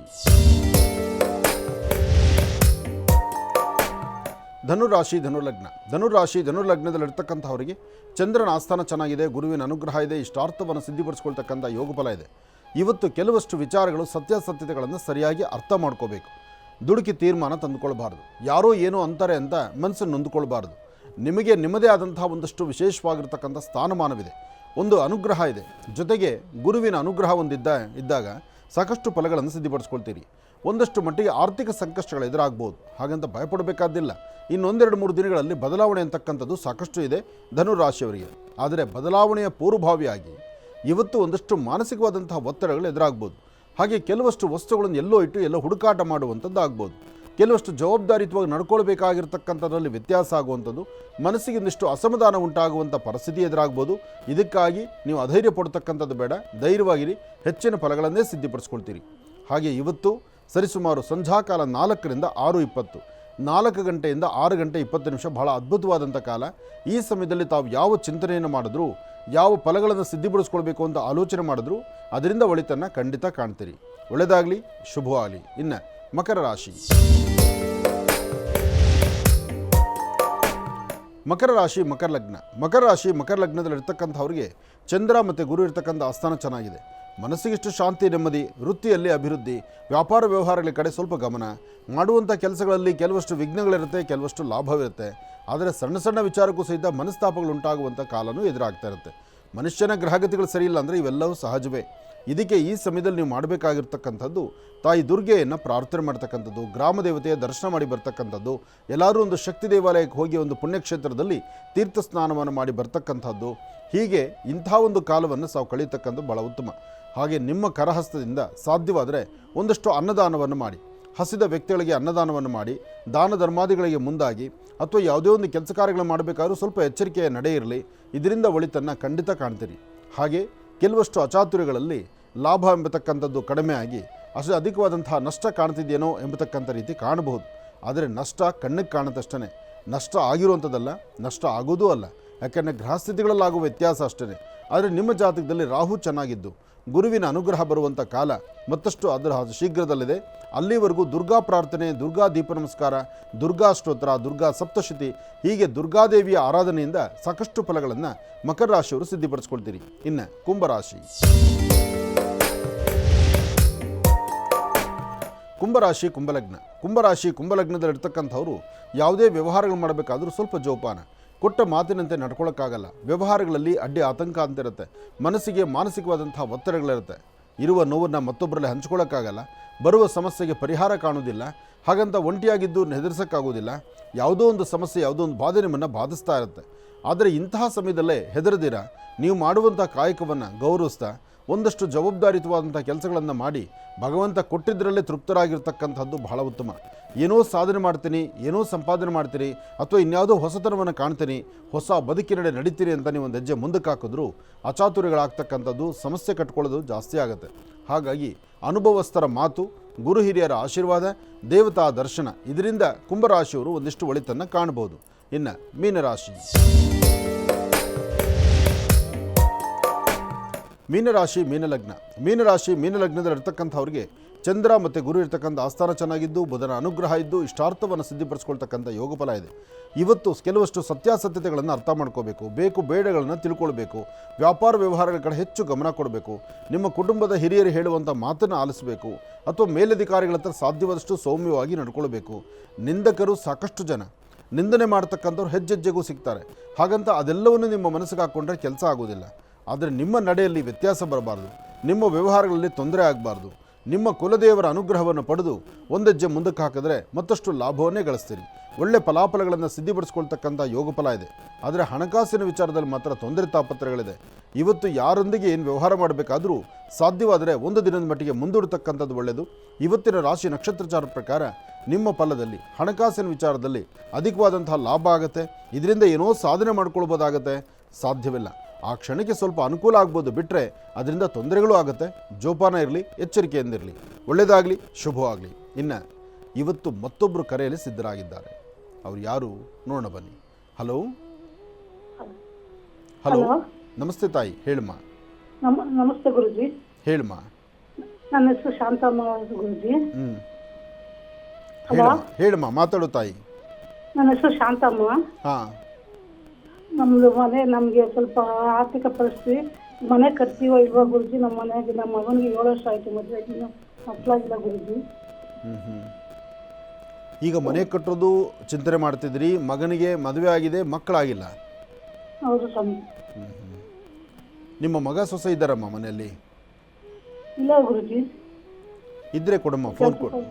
ಕೆಲ್ಸಕ್ಕೆ ಹೋಗಿ ಗುರುಜಿ, ಮನೆ ಕೆಲಸಕ್ಕೆ ಹೋಗಿದ್ದಾರೆ ಗುರುಜಿ. ಕೆಲ್ಸಕ್ಕೆ ಹೋಗಿದ್ರೆ ಹೇಗೆ ಗೊತ್ತಾಗತ್ತಮ್ಮ? ಅವರ ಸ್ವರತರಂಗ ಪ್ರಕಾರ ಸಮಸ್ಯೆ ಏನು, ಯಾತಕ್ಕೆ ಈ ಥರ ಆಗ್ತಾ ಇದೆ ಅನ್ನೋದನ್ನು ನೋಡ್ಬೋದಾಗಿತ್ತು. ಓಲಿ ವೈದ್ಯರನ್ನ ಭೇಟಿ ಮಾಡಿದಾರ ಅವರು? ಇಲ್ಲ ಮಾಡಿದ್ವಿ ಗುರುಜಿ, ಆಯ್ತದೆ ಅಂತಾರೆ, ಇನ್ನೂ ಆಗಿಲ್ಲ ಗುರುಜಿ. ಏನೇ ಆದರೂ ಆಧಾರ ಬೇಕಮ್ಮ. ಆಧಾರ ಇದ್ದರೆ ಮಾತಾಡೋದ್ರಲ್ಲಿ ಅರ್ಥ ಇರುತ್ತೆ. ಇನ್ನು ಮನೆ ಬಗ್ಗೆ ಕೇಳಿದಿರಿ, ಮನೆ ಕಟ್ಟುವಂಥ ಪ್ರಯತ್ನದಲ್ಲಿ ತಾವಿದ್ದೀರಾ? ಹೌದು ಸ್ವಾಮಿ. ಆಗಲಿ, ಆದಷ್ಟು ಬೇಗ ಅಮ್ಮ ಕಟ್ಟಬೇಕು ಅಂತ ಇದ್ವಿ ಗುರುಜಿ. ಮನೆಯವ್ರು ಏನು ಕೆಲಸ ಮಾಡ್ತಾರಮ್ಮ? ಹೂವಿನ ಮಾರ್ಕೆಟ್ ಗುರುಜಿ. ಆಗಲಿಮ್ಮ, ಆದಷ್ಟು ಬೇಗ ಮನೆ ಕಟ್ಟುವಂಥದ್ದಾಗಲಿ. ನೀವು ನಂಬಿರುವಂಥ ದೈವ ನಿಮ್ಮ ಜೊತೆಯಲ್ಲಿದ್ದು ನಿಮಗೆ ಒಂದು ಸ್ವಂತ ಗೃಹ ಆಗಲಿ, ಸ್ವಂತ ಮನೆ ಕಟ್ಟುವಂಥ ಶಕ್ತಿ ಆದಷ್ಟು ಬೇಗ ದೇವರು ಕೊಡಲಿ ಅಂತ ನಾನು ದೇವ್ರನ್ನ ಪ್ರಾರ್ಥಿಸ್ತೀನಿ ತಾಯಿ. ಒಳ್ಳೆಯದಾಗಲಿಮ್ಮ. ಈ ಒಂದು ವಿಶೇಷವಾಗಿರ್ತಕ್ಕಂತಹ ಮಾಸಗಳು ಅಂದರೆ ಆಷಾಢ ಮಾಸ, ಆಷಾಢ ಮಾಸದ ಶುಕ್ಲಪಕ್ಷ. ಎಲ್ಲರಿಗೂ ಆಷಾಢ ಮಾಸ ಬಂದರೆ ದೇವಿಯರ ಸಾನ್ನಿಧ್ಯಕ್ಕೆ ಹೋಗಿ ಬರಬೇಕು ಅನ್ನೋದು ಒಂದು ಆಸೆ ಇರುತ್ತೆ. ಹಾಗಾಗಿ ಎಲ್ಲೆಲ್ಲಿ ದೇವರ ಸಾನ್ನಿಧ್ಯಗಳಿರುತ್ತೋ, ಅದರಲ್ಲೂ ದೇವಿಯ ಸಾನ್ನಿಧ್ಯಗಳಿರುತ್ತೋ ಅಲ್ಲಿ ಪೂಜೆ ಪುನಸ್ಕಾರ ಜಪ ತಪ ಎಲ್ಲವೂ ನಡೀತಾ ಇರುತ್ತೆ. ಇಂತಹ ಸಾನ್ನಿಧ್ಯಗಳಿಗೆ ಹೋಗಬೇಕು, ದರ್ಶನ ಮಾಡಬೇಕು, ಬರಬೇಕು ಎಂಬತಕ್ಕಂಥ ಆಸೆ ಅಂತೂ ಸಾಕಷ್ಟು ಜನಕ್ಕೆ ಇರುತ್ತೆ. ಅದರ ಪ್ರಯಾಣ ಮತ್ತು ಅಲ್ಲಿನ ವ್ಯವಸ್ಥೆಗಳು ಇದನ್ನು ನೋಡಿಕೊಂಡು ತಾವು ಮುಂದುವರಿಸಬೇಕು. ಅಲ್ಲಂದರೆ ಮನೆಯಲ್ಲೇ ಆದರೂ ಸಹಿತ ದೇವಿ ಮುಂದೆ ಒಂದು ಅರ್ಚನೆ ಕುಂಕುಮ ಮಾಡಿಸಿ, ಅರ್ಚನಾ ಪ್ರಸಾದ ಆದ ನಂತರ 4 ಜನ ಸುಮಂಗಲೆಯರನ್ನ ಮನೆಗೆ ಕರೆದು ಅವ್ರಿಗೆ ಅರ್ಶಿನ ಕುಂಕುಮ ಕೊಟ್ಟು ಅವ್ರ ಆಶೀರ್ವಾದ ಪಡೆದರೂ ಸಹಿತ ಸಾಕಷ್ಟು ವಿಶೇಷ ಅಂತ ಹೇಳ್ತಾರೆ. ಇರಲಿ, ವಿಚಾರಗಳು ಸಾಕಷ್ಟು ಇರುತ್ತೆ.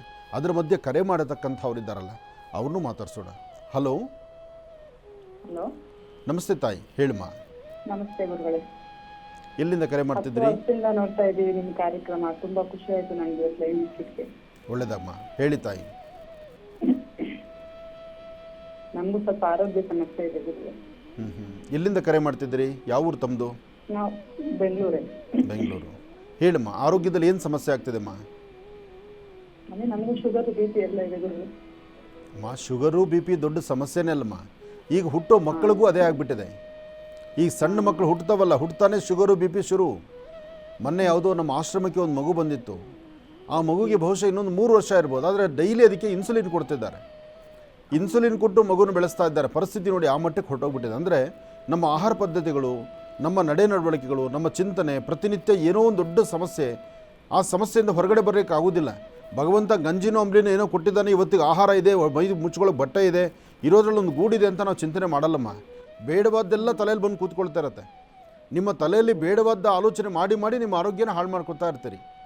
ಅದಾದಮೇಲೆ ನೀನು ಮಾತ್ರೆ ತೊಗೊಳ್ಳೇಬೇಕು. ಮಾತ್ರೆಗಳಿಂದ ಒಂದು ಸತಿ ತೊಗೊಂಡ್ಮೇಲೆ ಆ ಕಂಪ್ನಿನೂ ಮುಚ್ಚೋಂಗಿಲ್ವಲ್ಲ. ಕಂಪ್ನಿ ಬೆಳೀತಾ ಹೋಗಬೇಕಲ್ಲ. ಕಂಪ್ನಿಯಲ್ಲಿ ಲೇಬರ್ಸ್ ಇರ್ತಾರೆ, ಅವರು ಸ್ಯಾಲ್ರಿ ಆಗಬೇಕು, ಜೊತೆ ಕಂಪ್ನಿ ಅಭಿವೃದ್ಧಿ ಆಗಬೇಕು. ಅದಕ್ಕೆ ನಾವು ಅಡಿಟ್ ಆಗಬೇಕು. ಇದು ನಮ್ಮ ಪರಿಸ್ಥಿತಿಗಳು. ನಾವು ಸ್ವಲ್ಪ ದೂರಕ್ಕೆ ಆಲೋಚನೆ ಮಾಡಿದ್ರೆ ಸಾಧ್ಯವಾದಷ್ಟು ನಮ್ಮ ಆರೋಗ್ಯವನ್ನು ನಾವು ಸುಧಾರಿಸ್ಕೊಳ್ಳೋದ ಮಟ್ಟಿಗೆ ನಾವು ಚಿಂತನೆ ಮಾಡಬೇಕು. ಶುಗರು ಬಿ ಪಿ ಅನ್ನೋದು ಇವತ್ತಿನ ದಿವಸ ಅದೇನು ದೊಡ್ಡ ವಿಚಾರ ಅಲ್ಲವೇ ಅಲ್ಲಮ್ಮ. ನೀವು ಭಯಪಡಬೇಡಿ. ನಿಮ್ಮ ಆರೋಗ್ಯ ಆಹಾರದಲ್ಲೇ ನಿಮ್ಮ ಅದನ್ನು ಸರಿಪಡಿಸ್ಕೋಬೇಕು. ಆಯ್ತು ಗುರುಗಳೇ. ನಮ್ಮ ಮನೆಯವ್ರಿಗೂ ಇದೇ ಸಮಸ್ಯೆ. ಅವ್ರಿಗೆ ಸ್ವಲ್ಪ ಹಾರ್ಟ್ ಪ್ರಾಬ್ಲಮ್ ಇತ್ತು. ಅವ್ರಿಗೆ ಕೈ ನೋವು ತುಂಬಾ ಇದೆ ಗುರುಗಳೇ. ಕೈ ನೋವು ಹೋಗ್ತಾನೆ ಇಲ್ಲ, 2 ಭುಜದ ನೋವುಗಳು. ಏನು ಕೆಲಸ ಮಾಡೋದಮ್ಮ ಮನೆಯವರು? ಅವರು ತರಕಾರಿ ವ್ಯಾಪಾರ ಮಾಡ್ತಾ ಇದ್ರು ಗುರುಗಳೇ. ನಾವು ಅದೇ ಮೂಟೆ ಹೊರೋದು, ಅಕಸ್ಮಾತ್ ಭಾರ ಸಡನ್ನಾಗಿ ಎತ್ತಾರೆ, ಸರಿಯಾದ ಸಮಯಕ್ಕೆ ಊಟ ಮಾಡೋದಿಲ್ಲ, ಅವ್ರದ್ದು ಟೆನ್ಷನ್ ಜಾಬ್. 2 ವರ್ಷದಿಂದ ಆ ತರ ಭಾರ ಏನು ಎತ್ತುತ್ತಾ ಇರ್ಲಿಲ್ಲ. ಆದ್ರೂ ಕೈ ತುಂಬಾ ನೋವು ಬಂದು ಹಾರ್ಟಿಗೆ ಸ್ಟಂಟ್ ಹಾಕಿದ್ದಾರೆ ಇವಾಗ. ಮೊದಲು ನಾನು ಮಾತು ಹೇಳ್ತೀನಿ, ನೀವು ಗಂಡ ಹೆಂಡತಿ ಇಬ್ಬರೂ ಹೆಚ್ಚು ಆಲೋಚನೆ ಮಾಡಬೇಡಿ. ದಿನಕ್ಕೆ ದೇವ್ರು ಏನು ಕೊಡ್ತಾನೋ ಅಷ್ಟೇ ಸಾಕು ತೃಪ್ತಿ.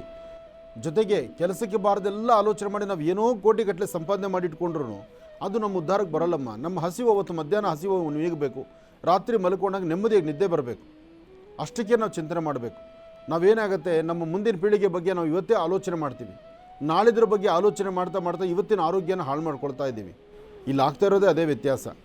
ಆದಷ್ಟು ಜಾಗೃತೆ ಇರಲಿ. ಮನೆಯವರಿಗೆ ಧೈರ್ಯ ಕೊಡಬೇಕು. ನೀವು ಧೈರ್ಯವಾಗಿದ್ದು ನೀವು ನಗನಾಗ್ತಾ ಇದ್ರೇ ಮನೆಯವ್ರ ಧೈರ್ಯ ಮಾಡಿ. ಒಳ್ಳೆಯದಾಗಲಿ. ಹಲೋ, ಮತ್ತೊಬ್ಬರು ಕರೆಯಲ್ಲಿ ಸಿದ್ಧರಾಗಿದ್ದಾರೆ, ಬನ್ನಿ ಮಾತಾಡ್ಸೋಣ. ಹಲೋ ಹಲೋ ಹಲೋ, ನಮಸ್ತೆ ಅಮ್ಮ. ನೀವು ಟಿ ವಿ ವಾಲ್ಯೂಮ್ನ ಕಂಟ್ರೋಲ್ ಮಾಡಬೇಕು, ನನ್ನೊಂದಿಗೆ ಮಾತಾಡಬೇಕು. ನೀವು ಟಿ ವಿ ನೋಡ್ತಾ ಮಾತಾಡಿದ್ರೆ ನಿಮ್ಮ ಫೋನು ನಮಗೆ ಸರಿಯಾದ ರೀತಿ ಸಿಗೋದಿಲ್ಲ. ಹೇಳಮ್ಮ.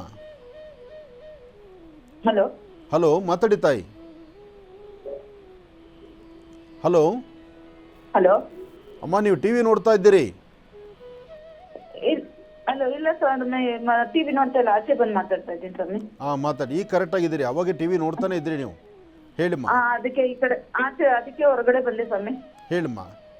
ಅದೇ ತುಂಬಾ ವರ್ಷಗಳಿಂದ ನನ್ನ ಹತ್ರ ಮಾತಾಡ್ಬೇಕು ಅಂತ ತುಂಬಾ ಕಷ್ಟಪಟ್ಟೆ. ಅದೇ ಇಷ್ಟು 1 ವರ್ಷದಿಂದ ಸಿಕ್ಕಿರ್ಲಿಲ್ಲ. ಇವತ್ತು ನನ್ ಪುಣ್ಯ ಏನೋ ಸಿಕ್ಕಿದೆ. ನಂಗೆ ಎಷ್ಟು ಹಾಸ್ಪಿಟಲ್ಗಳೆಲ್ಲ ಸುಮಾರು ಸಲ ತೋರಿಸಿದೀನಿ ಸ್ವಾಮಿ. ಮೊಣಕಾಲು ನೋವು ಹೋಗೋದೇ ಇಲ್ಲ ಅಂತದೆ. ನನ್ ಮೊಣಕಾಲು ನೋವಿಗಿಂತ ಮುಖ್ಯವಾಗಿ ನನ್ ಮಗಳಗ್ ಮದ್ವೆ ಯಾವಾಗ ಸೆಟ್ ಆಗುತ್ತೆ ಅಂತ ನಿಮ್ ಕೇಳ್ಬೇಕು ಅಂತ ಅನ್ಬಿಟ್ಟು ತುಂಬಾ ಬಂತಾ ಇದೀನಿ ಸ್ವಾಮಿ. ಆಗ್ಲಿಮ್ಮ, ಚಿಂತೆ ಮಾಡಬೇಡಿ. ನಿಮ್ಮ ಮೊಣಕಾಲು ನೋವು ಇದ್ರೂ ನಂಗೆ ಅದು ಬೇಡ, ನನ್ನ ಮಗಳ ಮದುವೆನೇ ಬೇಕು ಅಂತ ಆಲೋಚನೆ ನೋಡಿ. ಇದು ತಾಯಂದ್ರ ಗುಣ. ಯಾಕೆಂದ್ರೆ ಯಾವ ವಯಸ್ಸಲ್ಲಿ 22 ವರ್ಷ ಆಯ್ತು. ಎಷ್ಟು? 22 ವರ್ಷ ಈಗ. ಎಲ್ಲ ನೋಡಿದ್ರೆ ಮಗಳು ಮದ್ವೆ ಮಾಡಿಲ್ಲ ಅಂತ ಇದಾರೆ. ಯಾಕೆ 22? ಬರ್ತಾರೆ, ಯಾವ್ದು ಒಳ್ಳೇದ್ ಬರಲ್ಲ, ಅನುಕೂಲವಾಗಿರಲ್ಲ. ಮತ್ತೆ ನನ್ ಮಗಳಿಗೆ ತಕ್ಕಂತವರ ಯಾವ್ದು ಸಿಗ್ತಾ ಇಲ್ಲ ಸ್ವಾಮಿ. ಅದಕ್ಕೋಸ್ಕರ. ಆದ್ರೂ 22 ವರ್ಷ ತುಂಬಾ ಲೇಟ್ ಆಯ್ತಲ್ಲಮ್ಮ. 12-13 ವರ್ಷಕ್ಕೆ ಮದುವೆ ಮಾಡ್ಬಿಡ್ಬೇಕಾಗಿತ್ತು. ಏನಮ್ಮ ಅಲ್ಲಮ್ಮ, 28, 30, 32 ವರ್ಷ ಆದವರು ಸಹಿತ ಇಷ್ಟು ತಲೆ ಕೆಡಿಸ್ಕೊಳ್ಳಲ್ಲ. ನೀವು 22 ವರ್ಷಕ್ಕೆ ನೀವು ಹೇಳಿರೋ ಶೈಲಿ ನೋಡಿದ್ರೆ ನನಗೆ ಒಂದು 38-40 ವರ್ಷ. ನನ್ಗೆ ಅಪ್ಪ ಅಮ್ಮ ಬಂಧು ಬಳಗ ನನ್ಗೆ ನೋಡಿ ಮಾಡೋರು ಅಂತವ್ರು ಯಾರು ಇಲ್ಲ ಸ್ವಾಮಿ. ನಾನೊಬ್ಳ ಅನಾಥೆ, ನಾನು ಇರೋದು ಒಬ್ಳೆ, ನನ್ಗೆ 2 ಮಕ್ಳು, ನನ್ ಗಂಡ ಅಷ್ಟೇ ಇರೋದು. ನನ್ ಗಂಡ ಸ್ವಲ್ಪ ಕುಡಿಯೋದ್ ಜಾಸ್ತಿ, ಓಹೋ, ಅವ್ರು ಜವಾಬ್ದಾರಿ ಇಲ್ಲ. ನನ್ ಒಬ್ಳೆ ನನ್ ಮಕ್ಳನ್ನ ಗಡ್ಡೆ ದಾರಿ ತೋರಿಸ್ಬೇಕು. ಇಲ್ಲ ತಾಯಿ, ನಿನ್ನ ಚಿಂತನೆ ಇದೆಯಲ್ಲಮ್ಮ, ಇದು ಮೆಚ್ಚುವಂಥದ್ದು. ನಿನ್ನಂತೆ ತಾಯಂದ್ರು ತುಂಬ ಜನ ಈ ಥರ ನೋವು ಪಡ್ತಾರಮ್ಮ. ನನಗೆ ಅರ್ಥ ಆಗುತ್ತೆ ನಿನ್ನ ನೋವು. 22 ವರ್ಷಕ್ಕೆ ನನ್ನ ಮಗಳು ಮದುವೆ ಆಗಿಲ್ಲ ಅಂತ ಇಷ್ಟು ಆಲೋಚನೆ ಮಾಡೋ ತಾಯಿ, ನೀನು ಪ್ರತಿನಿತ್ಯ ಇದರಲ್ಲಿ ಎಷ್ಟು ಕೊರಗ್ತಾ ಇದೆಯಾ ಅಂತ ನನಗೆ ಅರ್ಥ ಆಗುತ್ತೆ. ಯಾಕೆಂದರೆ ನಿನಗೆ ಯಾರಾದರೂ ಬೆನ್ನೆಲುಬಾಗಿ ನಿಂತ್ಕೊಂಡಿದ್ದಿದ್ರೆ ನಾನಿದ್ದೀನಿ ನಿನ್ನ ಮನೆ ಕುಟುಂಬಕ್ಕೆ ಅನ್ನೋದಾದರೆ ಅನುಕೂಲ ಆಗ್ತಿತ್ತು.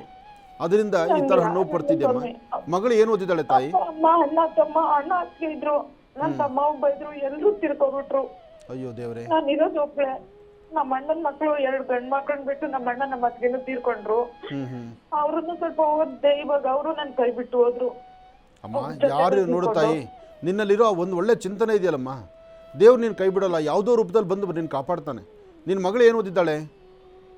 ನನ್ ಮಗಳು ಡಿಗ್ರಿ ಮಾಡಿದಾಳೆ ಸ್ವಾಮಿ, ಕೆಲ್ಸಕ್ಕೆ ಹೋಗ್ತಿದ್ದಾಳೆ. ಇವಾಗ ನನ್ನ ಸಂಸಾರ ಅವಳಿಂದನೇ ಸ್ವಲ್ಪ ನಡೀತಾ ಇದೆ ಸ್ವಾಮಿ. ಚಿಂತೆ ಮಾಡಬೇಡ, ಇನ್ನು 22 ವರ್ಷ, ಅವಳು ಒಂದು ಒಳ್ಳೆ ಬದುಕಿದೆ, ಒಳ್ಳೆ ಒಂದು ವರ್ಚಸ್ಸಿದೆ, ಅವಳಿಗೊಂದು ಒಳ್ಳೆ ಮನೆ ಸೇರೋ ಯೋಗ ಫಲನೂ ಆಗಲಿ. ಅದಕ್ಕೆ ನಾನು ದೇವ್ರನ್ನ ಪ್ರಾರ್ಥನೆ ಮಾಡ್ತೇನೆ. ಹೆದರಬೇಡ. 22 ವರ್ಷಕ್ಕೆ ಅವಳು 40 ವರ್ಷದ ಥರ ನೀನು ಚಿಂತನೆ ಮಾಡೋದು ಬೇಡ. ಮಗು ಆರಾಮಾಗಿ ಒಂದು 4 ದಿವಸ ಮನೇಲಿ ಇರಲಿ. ಯಾಕೆಂದರೆ ನಾಳೆ ಮದುವೆ ಮಾಡ್ಕೊಂಡು ಹೋದ್ಮೇಲೆ ಇಷ್ಟೇ ಪ್ರಪಂಚ, ಏನೋ ಒಂದು ಇದ್ದೇ ಇರ್ತದೆ. ಆ ನಾಳೆ ಕತೆ ಅನ್ನೋದಕ್ಕೆ ನಾನು ತವ್ರ ಮನೇಲಿ ಇರೋಷ್ಟೊತ್ತು ಅಪ್ಪ ಅಮ್ಮನ ಜೊತೆಯಲ್ಲಿ ಇದ್ದಾಳೆ ಅವಳು. ಸ್ವಲ್ಪ ದಿವಸ ನೆಮ್ಮದಿಯಾಗಿರಲಿ. ಹಾಗಂತ ನೀನು ಮದುವೆ ಹುಡುಕಬೇಡ ಅಂತ ನಾನು ಹೇಳಲ್ಲ, ಹುಡುಕ್ತಾ ಇರು. ಯಾವ್ದಾದ್ರು ಒಳ್ಳೆ ಕಡೆ ಸಂಬಂಧ ಬಂದರೆ ಮದುವೆ ಮಾಡಿ, ಆದರೆ ದುಡುಕಬೇಡಿ. ನೋಡ್ತಾ ಇದೀನಿ ಸ್ವಾಮಿ, ನಮ್ ನಾದ್ನಿ ಮಕ್ಳಿಗೆ ಕೇಳಿದ್ರು, ಅದ್ರ ಕೇಳ್ಬಿಟ್ಟು ನಾನೇನು ಕೊಡಲ್ಲ, ಕೆಜಿ ಗಟ್ಲೆ ಚಿನ್ನ, ಮನೆ, ಕಾರು ಎಲ್ಲ ಕೇಳಿದ್ರು. ನನ್ಗೆ ಅಷ್ಟೊಂದು ಅನುಕೂಲ ಇಲ್ಲ ಸ್ವಾಮಿ ಕೊಡಕ್ಕೆ. ನಾನು ಮಾತಾಡ್ತೀನಿ ಕೇಳಮ್ಮ. ಮಗಳನ್ನ ಕೊಡೋದ್ರ ಜೊತೆಗೆ ಚಿನ್ನ, ಬೆಳ್ಳಿ, ವಜ್ರ, ವೈಡೂರ್ಯ, ಕಾರು, ಬಂಗ್ಲೆ ಎಲ್ಲ ಕೊಡು ಅಂದರೆ ಅದು ಹುಚ್ಚುತನದ ಮಾತು. ಅದೆಲ್ಲ ಹಿಂದಿತ್ತು. ಹಿಂದೆ ಕೆಲವು ಮೂರ್ಖ ಶಿಖಾಮಣಿಗಳು ಆಡೋ ಮಾತಿತ್ತು. ಇವತ್ತು ಮನೆಗೊಂದು ಹೆಣ್ಣು ಬಂದರೆ ಸಾಕಪ್ಪ ಅನ್ನೋ ಕಾಲ ಇವತ್ತು. ಹೆಣ್ಣು ಮಕ್ಕಳು ತುಂಬ ಡಿಮ್ಯಾಂಡ್ ಇದೆ. ಅದರಲ್ಲೂ ನಿನ್ನ ಮಗಳು ವಿದ್ಯಾವಂತಳು, ಓದಿದ್ದಾಳೆ ನೋಡಮ್ಮ. ಅದಕ್ಕೋಸ್ಕರ ಆದ್ರಿಂದ ಅವರೆಲ್ಲ ಅವ್ರಿಗೂ ನಮ್ಗೆ ಕಾಂಟ್ಯಾಕ್ಟ್ ಇಲ್ಲ. ಸರಿ ಬೇಡ ಬಿಡಿ ಅಂತ ಅಂದ್ಬಿಟ್ಟು ನಾನು ತುಂಬಾ ಕಡೆ ನೋಡ್ತಾ ಇದ್ದೀನಿ. ನಾನೊಂದು ಮಾತಾಡ್ತೀನಿ ಕೇಳಮ್ಮ, ನಾನು ಹೇಳೋದು ಪೂರ್ತಿ ಕೇಳಿಸ್ಕೊ. ನಿನ್ನ ಮಗಳು ವಿದ್ಯಾವಂತಳಿದ್ದಾಳೆ, ಬುದ್ಧಿವಂತಳಿದ್ದಾಳೆ. ಜೊತೆಗೆ ಅವಳಿಗೆ ತಕ್ಕನಾದಂತಹ ವರ ಭಗವಂತ ಬರೆದಿಟ್ಟಿರ್ತಾನೆ. ಕಂತೆಗೆ ತಕ್ಕ ಬಂತೆ ಅಂತ ದೇವರು ಎಲ್ಲವನ್ನೂ ಮಾಡಿರ್ತಾನೆ. ಅದ್ರ ಮುಂಚಿತವಾಗಿ ನಾವ್ಯಾಕೆ ಈಜೋಡಿಬೇಕು? ನಮ್ಮ ಪ್ರಯತ್ನ ಮಾಡಬೇಕು ಅಷ್ಟೇ. ತಂದೆ ತಾಯಿ ಆದಂಥವ್ರು ನಮ್ಮ ಪ್ರಯತ್ನದಲ್ಲಿ ಇರಬೇಕು ನಾವು. ಹಾಗಂತ ಸಂಪೂರ್ಣವಾಗಿ ನೆಲ ಕಚ್ಚಬಾರ್ದು. ಆಮೇಲೆ ಇನ್ನೂ 22 ವರ್ಷ. ನಾನು ಹೇಳೋ ಮಾತನ್ನು ಚೆನ್ನಾಗಿ ಅರ್ಥ ಮಾಡ್ಕೊಮ್ಮ. ನಿನ್ನ ಮಗಳು ಒಳ್ಳೆ ಮನೆ ಸೇರ್ತಾಳೆ. ನಿನ್ನ ಸ್ವರತರಂಗ ಪ್ರಕಾರ ನಿನ್ನ ಮಗಳಿಗೆ ಒಳ್ಳೆ ಭವಿಷ್ಯ ಇದೆ. ನಮಸ್ಕಾರ ಸ್ವಾಮಿ. ನೀನು ಧೈರ್ಯವಾಗಿರು, ಹೆದರಬೇಡ. ಬಂದು ನಾನು ಎಷ್ಟೋ ಸತಿ ಮಾಡ್ಬೇಕು ಅನ್ಕೊಂಡೆ, ಕಾಲ್ ನೋವಿಗೋಸ್ಕರನೇ ನಾನು ಅಷ್ಟು ದೂರ ಬರಕ್ಕಾಗ್ದಲೆ. ಆಯ್ತು, ಆದಷ್ಟು ಬೇಗ ದೇವರ ದರ್ಶನ ಮಾಡೋ ಭಾಗ್ಯನೂ ನಿಂಗೆ ಸಿಗ್ಲಿ ಅಮ್ಮ. ಒಳ್ಳೇದಾಗ್ಲಿ ತಾಯಿ. ಇದೇ ತಿಂಗಳು ಬರ್ತಕ್ಕಂಥ 28, 29 ಜಾತ್ರಾ ಮಹೋತ್ಸವ ಅಂದರೆ ವರ್ಷದ ಕಾರ್ಯಕ್ರಮ. 2 ವರ್ಷ ಪೂರೈಸಿಕೊಂಡು 3ನೇ ವರ್ಷಕ್ಕೆ ಬರ್ತಿರ್ತಕ್ಕಂಥ ಲಕ್ಷ್ಮೀ ಬೋರಸ್ವಾಮಿಯ ಸಾಲಿಗ್ರಾಮ ಕ್ಷೇತ್ರದ ವಿಶೇಷವಾದ ಕಾರ್ಯಕ್ರಮ ಪ್ರಾರಂಭ. ಅಂದರೆ 28, 29 ಸೋಮವಾರ ಮತ್ತು ಮಂಗಳವಾರ ನಾಗರ ಪಂಚಮಿ, ಶ್ರಾವಣ ಮಾಸದ ಶುಕ್ಲ ಪಕ್ಷದ ನಾಗರ ಪಂಚಮಿ. ನಾಗರ ಪಂಚಮಿಯಿಂದೇ ಪ್ರತಿಷ್ಠಾಪನೆ ಆಗಿದ್ದು ಸಾಲಿಗ್ರಾಮ ಕ್ಷೇತ್ರ. ಹಾಗಾಗಿ ಬೆಂಗಳೂರಿನ ಉತ್ತರ ನವರತ್ನ ಅಗ್ರಹಾರ, ಸಾದಹಳ್ಳಿ ನವರತ್ನ ಅಗ್ರಹಾರದಲ್ಲಿ ಲಕ್ಷ್ಮೀ ಬೋರಸ್ವಾಮಿಯ ಜಾತ್ರಾ ಮಹೋತ್ಸವದ ಕಾರ್ಯಕ್ರಮ ಅದ್ಧೂರಿತವಾಗಿದೆ. ಬರ್ತಕ್ಕಂಥವ್ರು ಇವತ್ತೇ ಪ್ಲ್ಯಾನ್ ಮಾಡ್ಕೊಳ್ಳಿ. ಯಾಕೆಂದರೆ ದೂರ ಭಾರತದಿಂದ ಬರ್ತಕ್ಕಂಥವ್ರಿಗೆ ಒಂದು ಟ್ರೈನ್ ಬುಕ್ ಮಾಡ್ಕೊಳ್ಳೋಕ್ಕೂ ಅನುಕೂಲ ಆಗುತ್ತೆ. ಉತ್ತರ ಕರ್ನಾಟಕದವರು ಟ್ರೈನಲ್ಲ, ನಾಳೆ ಬೆಳಗ್ಗೆ ಕಾರ್ಯಕ್ರಮ ಅಂದರೆ ಉತ್ತರ ಕರ್ನಾಟಕದ ಅಭಿಮಾನಿ ದೇವರುಗಳು ರಾತ್ರಿ ಕಷ್ಟನೋ ಸುಖನೋ ಬಂದು ಸೇರ್ತೀರಿ. ಒಳ್ಳೆಯದಾಗಲಿ, ಶುಭವಾಗಲಿ, ನಿಮ್ಮ ಮನೋಕಾಮನೆಗಳು ಸಿದ್ಧಿಯಾಗಲಿ. ಹಾಗೆ ನಮ್ಮ ಈ ಕಾರ್ಯಕ್ರಮಕ್ಕೆ ಕರೆ ಮಾಡ್ತಕ್ಕಂಥವರು ಸಾಕಷ್ಟು ಜನ ಈ ಮಹರ್ಷಿವಾಣಿ ಕಾರ್ಯಕ್ರಮಕ್ಕೆ ಕರೆ ಮಾಡ್ತೀರಿ. ಕರೆ ಮಾಡಿ ಮನೇಲಿ ಟಿ ವಿ ನೋಡ್ತಾ ಕೂತ್ಕೊಳ್ತೀರಿ. ಇನ್ನೇನು ನಾವು ಕರೆಯನ್ನು ನಾವು ಹೋಗೊಡ್ತಾ ಇರ್ತೀವಿ. ಹಲೋ ಹಲೋ ಹಲೋ ಅಂತಿರ್ತೀವಿ. ನಾವು ಎಷ್ಟು ಬಾರಿ ಹಲೋ ಅಂದರೂ ನೀವು ಪುನಃ ನಮ್ಮೊಂದಿಗೆ ಮಾತಾಡಲಿಕ್ಕೆ ನೀವು ಸಿದ್ಧರಾಗದೆ ಸ್ವಲ್ಪ ಸಮಯ ತಗೊಳ್ತೀರಿ. ಇನ್ನು ಮಾತಾಡ್ತೀರಿ. ಭಾಳ ಮುಖ್ಯವಾಗಿರ್ತಕ್ಕಂಥ ವಿಚಾರ, ಯಾರೊಬ್ಬರನ್ನು ಮಾತಾಡಬೇಕು, ಯಾರೊಬ್ಬರೊಂದಿಗೆ ಮಾತಾಡಬೇಕು, ಅವ್ರ ಸಮಸ್ಯೆ ಏನು, ಇನ್ನೊಂದು ಸಮಸ್ಯೆಗೆ ಮತ್ತೊಬ್ಬರು ಪರಿಹಾರದ ಬಗ್ಗೆ ಚಿಂತನೆ ಮಾಡ್ತೀವಿ. ಇದಾಗಬಾರ್ದು. ಹಾಗೆ ಯಾವುದೇ ವಿಚಾರಗಳಾದರೂ ಸರಿಯಾಗಿ ಅರ್ಥೈಸ್ಕೊಳ್ಬೇಕು. ಮತ್ತು ಸಮಯ ತುಂಬ ಕಡಿಮೆ ಇರುತ್ತೆ. ಆ ಕಡಿಮೆ ಸಮಯದಲ್ಲಿ ನಿಮಗೆ ಪೂರ್ಣ ಉತ್ತರ ಸಿಗಬೇಕಾಗತ್ತೆ.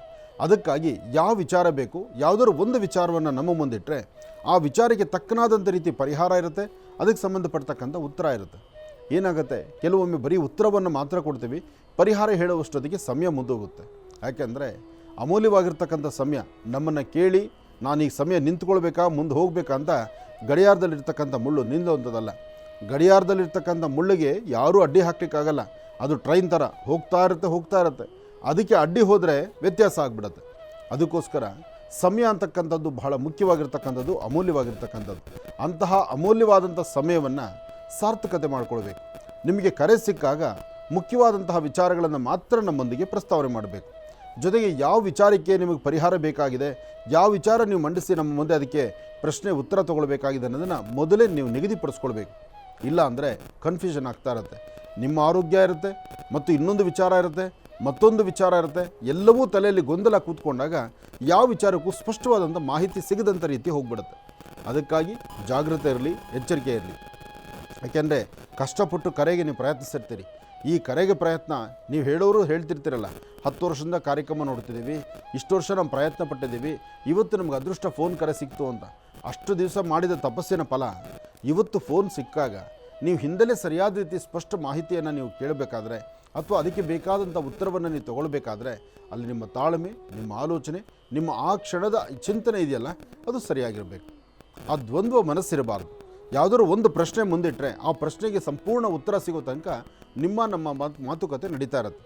ಅದಕ್ಕೋಸ್ಕರ ನೀವು ಹೇಳುವಾಗೆ 3-4 ಪ್ರಶ್ನೆಗಳನ್ನು ಮುಂದಿಟ್ಟುಬಿಟ್ರೆ, ನನ್ನ ಸಮಯಕ್ಕೆ ಸಂಬಂಧಪಟ್ಟಂಗೆ, ಅಂದರೆ ಏನು ಸಮಯ ಇರುತ್ತೋ ಆ ಸಮಯದಲ್ಲಿ ನಿಮಗೆ ಎಲ್ಲ ವಿಚಾರಗಳನ್ನು ನಾವು ಉಣಬಡಿಸೋಕ್ಕಾಗೋದಿಲ್ಲ. ಹಾಗೆ ಒಂದು ವಿಚಾರವನ್ನು ಮಾತಾಡ್ತಾ ಇದ್ದರೆ ಇನ್ನೊಂದು ವಿಚಾರ ಮಧ್ಯದಲ್ಲೇ ಎತ್ಕೊಂಡಿರ್ತೀರಿ. ಅದಕ್ಕೂ ಪರಿಹಾರ ಇಲ್ಲ, ಇದಕ್ಕೂ ಪರಿಹಾರ ಇಲ್ಲ, ಸಮಯ ಆಗೋಗುತ್ತೆ, ಆಗಲಿ ಒಳ್ಳೆಯದಾಗಲಿ ಅಂತ ನಾವು ಹೇಳಿಬಿಡ್ತೀವಿ. ಅದಕ್ಕೋಸ್ಕರ ಇನ್ನು ಮುಂದೆ ಕರೆ ಮಾಡ್ತಕ್ಕಂಥವ್ರು ದಯವಿಟ್ಟು ಈ ವಿಚಾರಗಳನ್ನು ಅರ್ಥ ಮಾಡ್ಕೊಳ್ಳಿ. ಕರೆ ಮಾಡೋದಕ್ಕೂ ಮುನ್ನ, ಕರೆ ಸಿಕ್ಕಿದ ತಕ್ಷಣ ನಿಮಗೆ ಯಾವುದು ಇಂಪಾರ್ಟೆಂಟ್ ವಿಚಾರ ಇರುತ್ತೆ, ಮಕ್ಕಳ ಮದುವೆ ಇರಲಿ, ನಿಮ್ಮ ಸಮಸ್ಯೆ ಇರಲಿ, ನಿಮ್ಮ ಆರೋಗ್ಯ ಇರಲಿ, ಅಥವಾ ಮನೆತನದ ವಿಚಾರ ಇರಲಿ, ಅಥವಾ ನಿಮ್ಮ ಮನೆಯವರ ಉದ್ಯೋಗದ ಬಗ್ಗೆ ಆಗಿರಲಿ, ಯಾವುದೇ ವಿಚಾರ, ಅದರಲ್ಲೂ ಇನ್ನೂ ಬಹಳ ಮುಖ್ಯ, ಯಾರು ನನ್ನ ಮಾತಾಡಬೇಕಾಗತ್ತೆ, ಯಾರಿಗೆ ಸಮಸ್ಯೆ ಇರುತ್ತೆ ಅವರೇ ನೇರವಾಗಿ ನನ್ನ ಮಾತಾಡಿಬಿಟ್ರೆ ಅದು ಇನ್ನೂ ಬಹಳ ಉತ್ತಮ. ಯಾಕೆಂದರೆ ಅವರ ಸ್ವರತರಂಗವನ್ನು ಆಲಿಸಿ, ಯಾವ ವ್ಯಕ್ತಿ ಸಮಸ್ಯೆಯಲ್ಲಿರ್ತಾನೋ ಆ ಸಮಸ್ಯೆಯಲ್ಲಿರ್ತಕ್ಕಂಥ ವ್ಯಕ್ತಿ ಅವರು ನಮ್ಮೊಂದಿಗೆ ಮಾತಾಡಿದ್ರೆ ಅವರ ಸ್ವರತರಂಗವನ್ನು ಆಲಿಸಿ ನಾನು ಮಾತಾಡೋದ್ರಲ್ಲಿ ಅರ್ಥ ಇರುತ್ತೆ.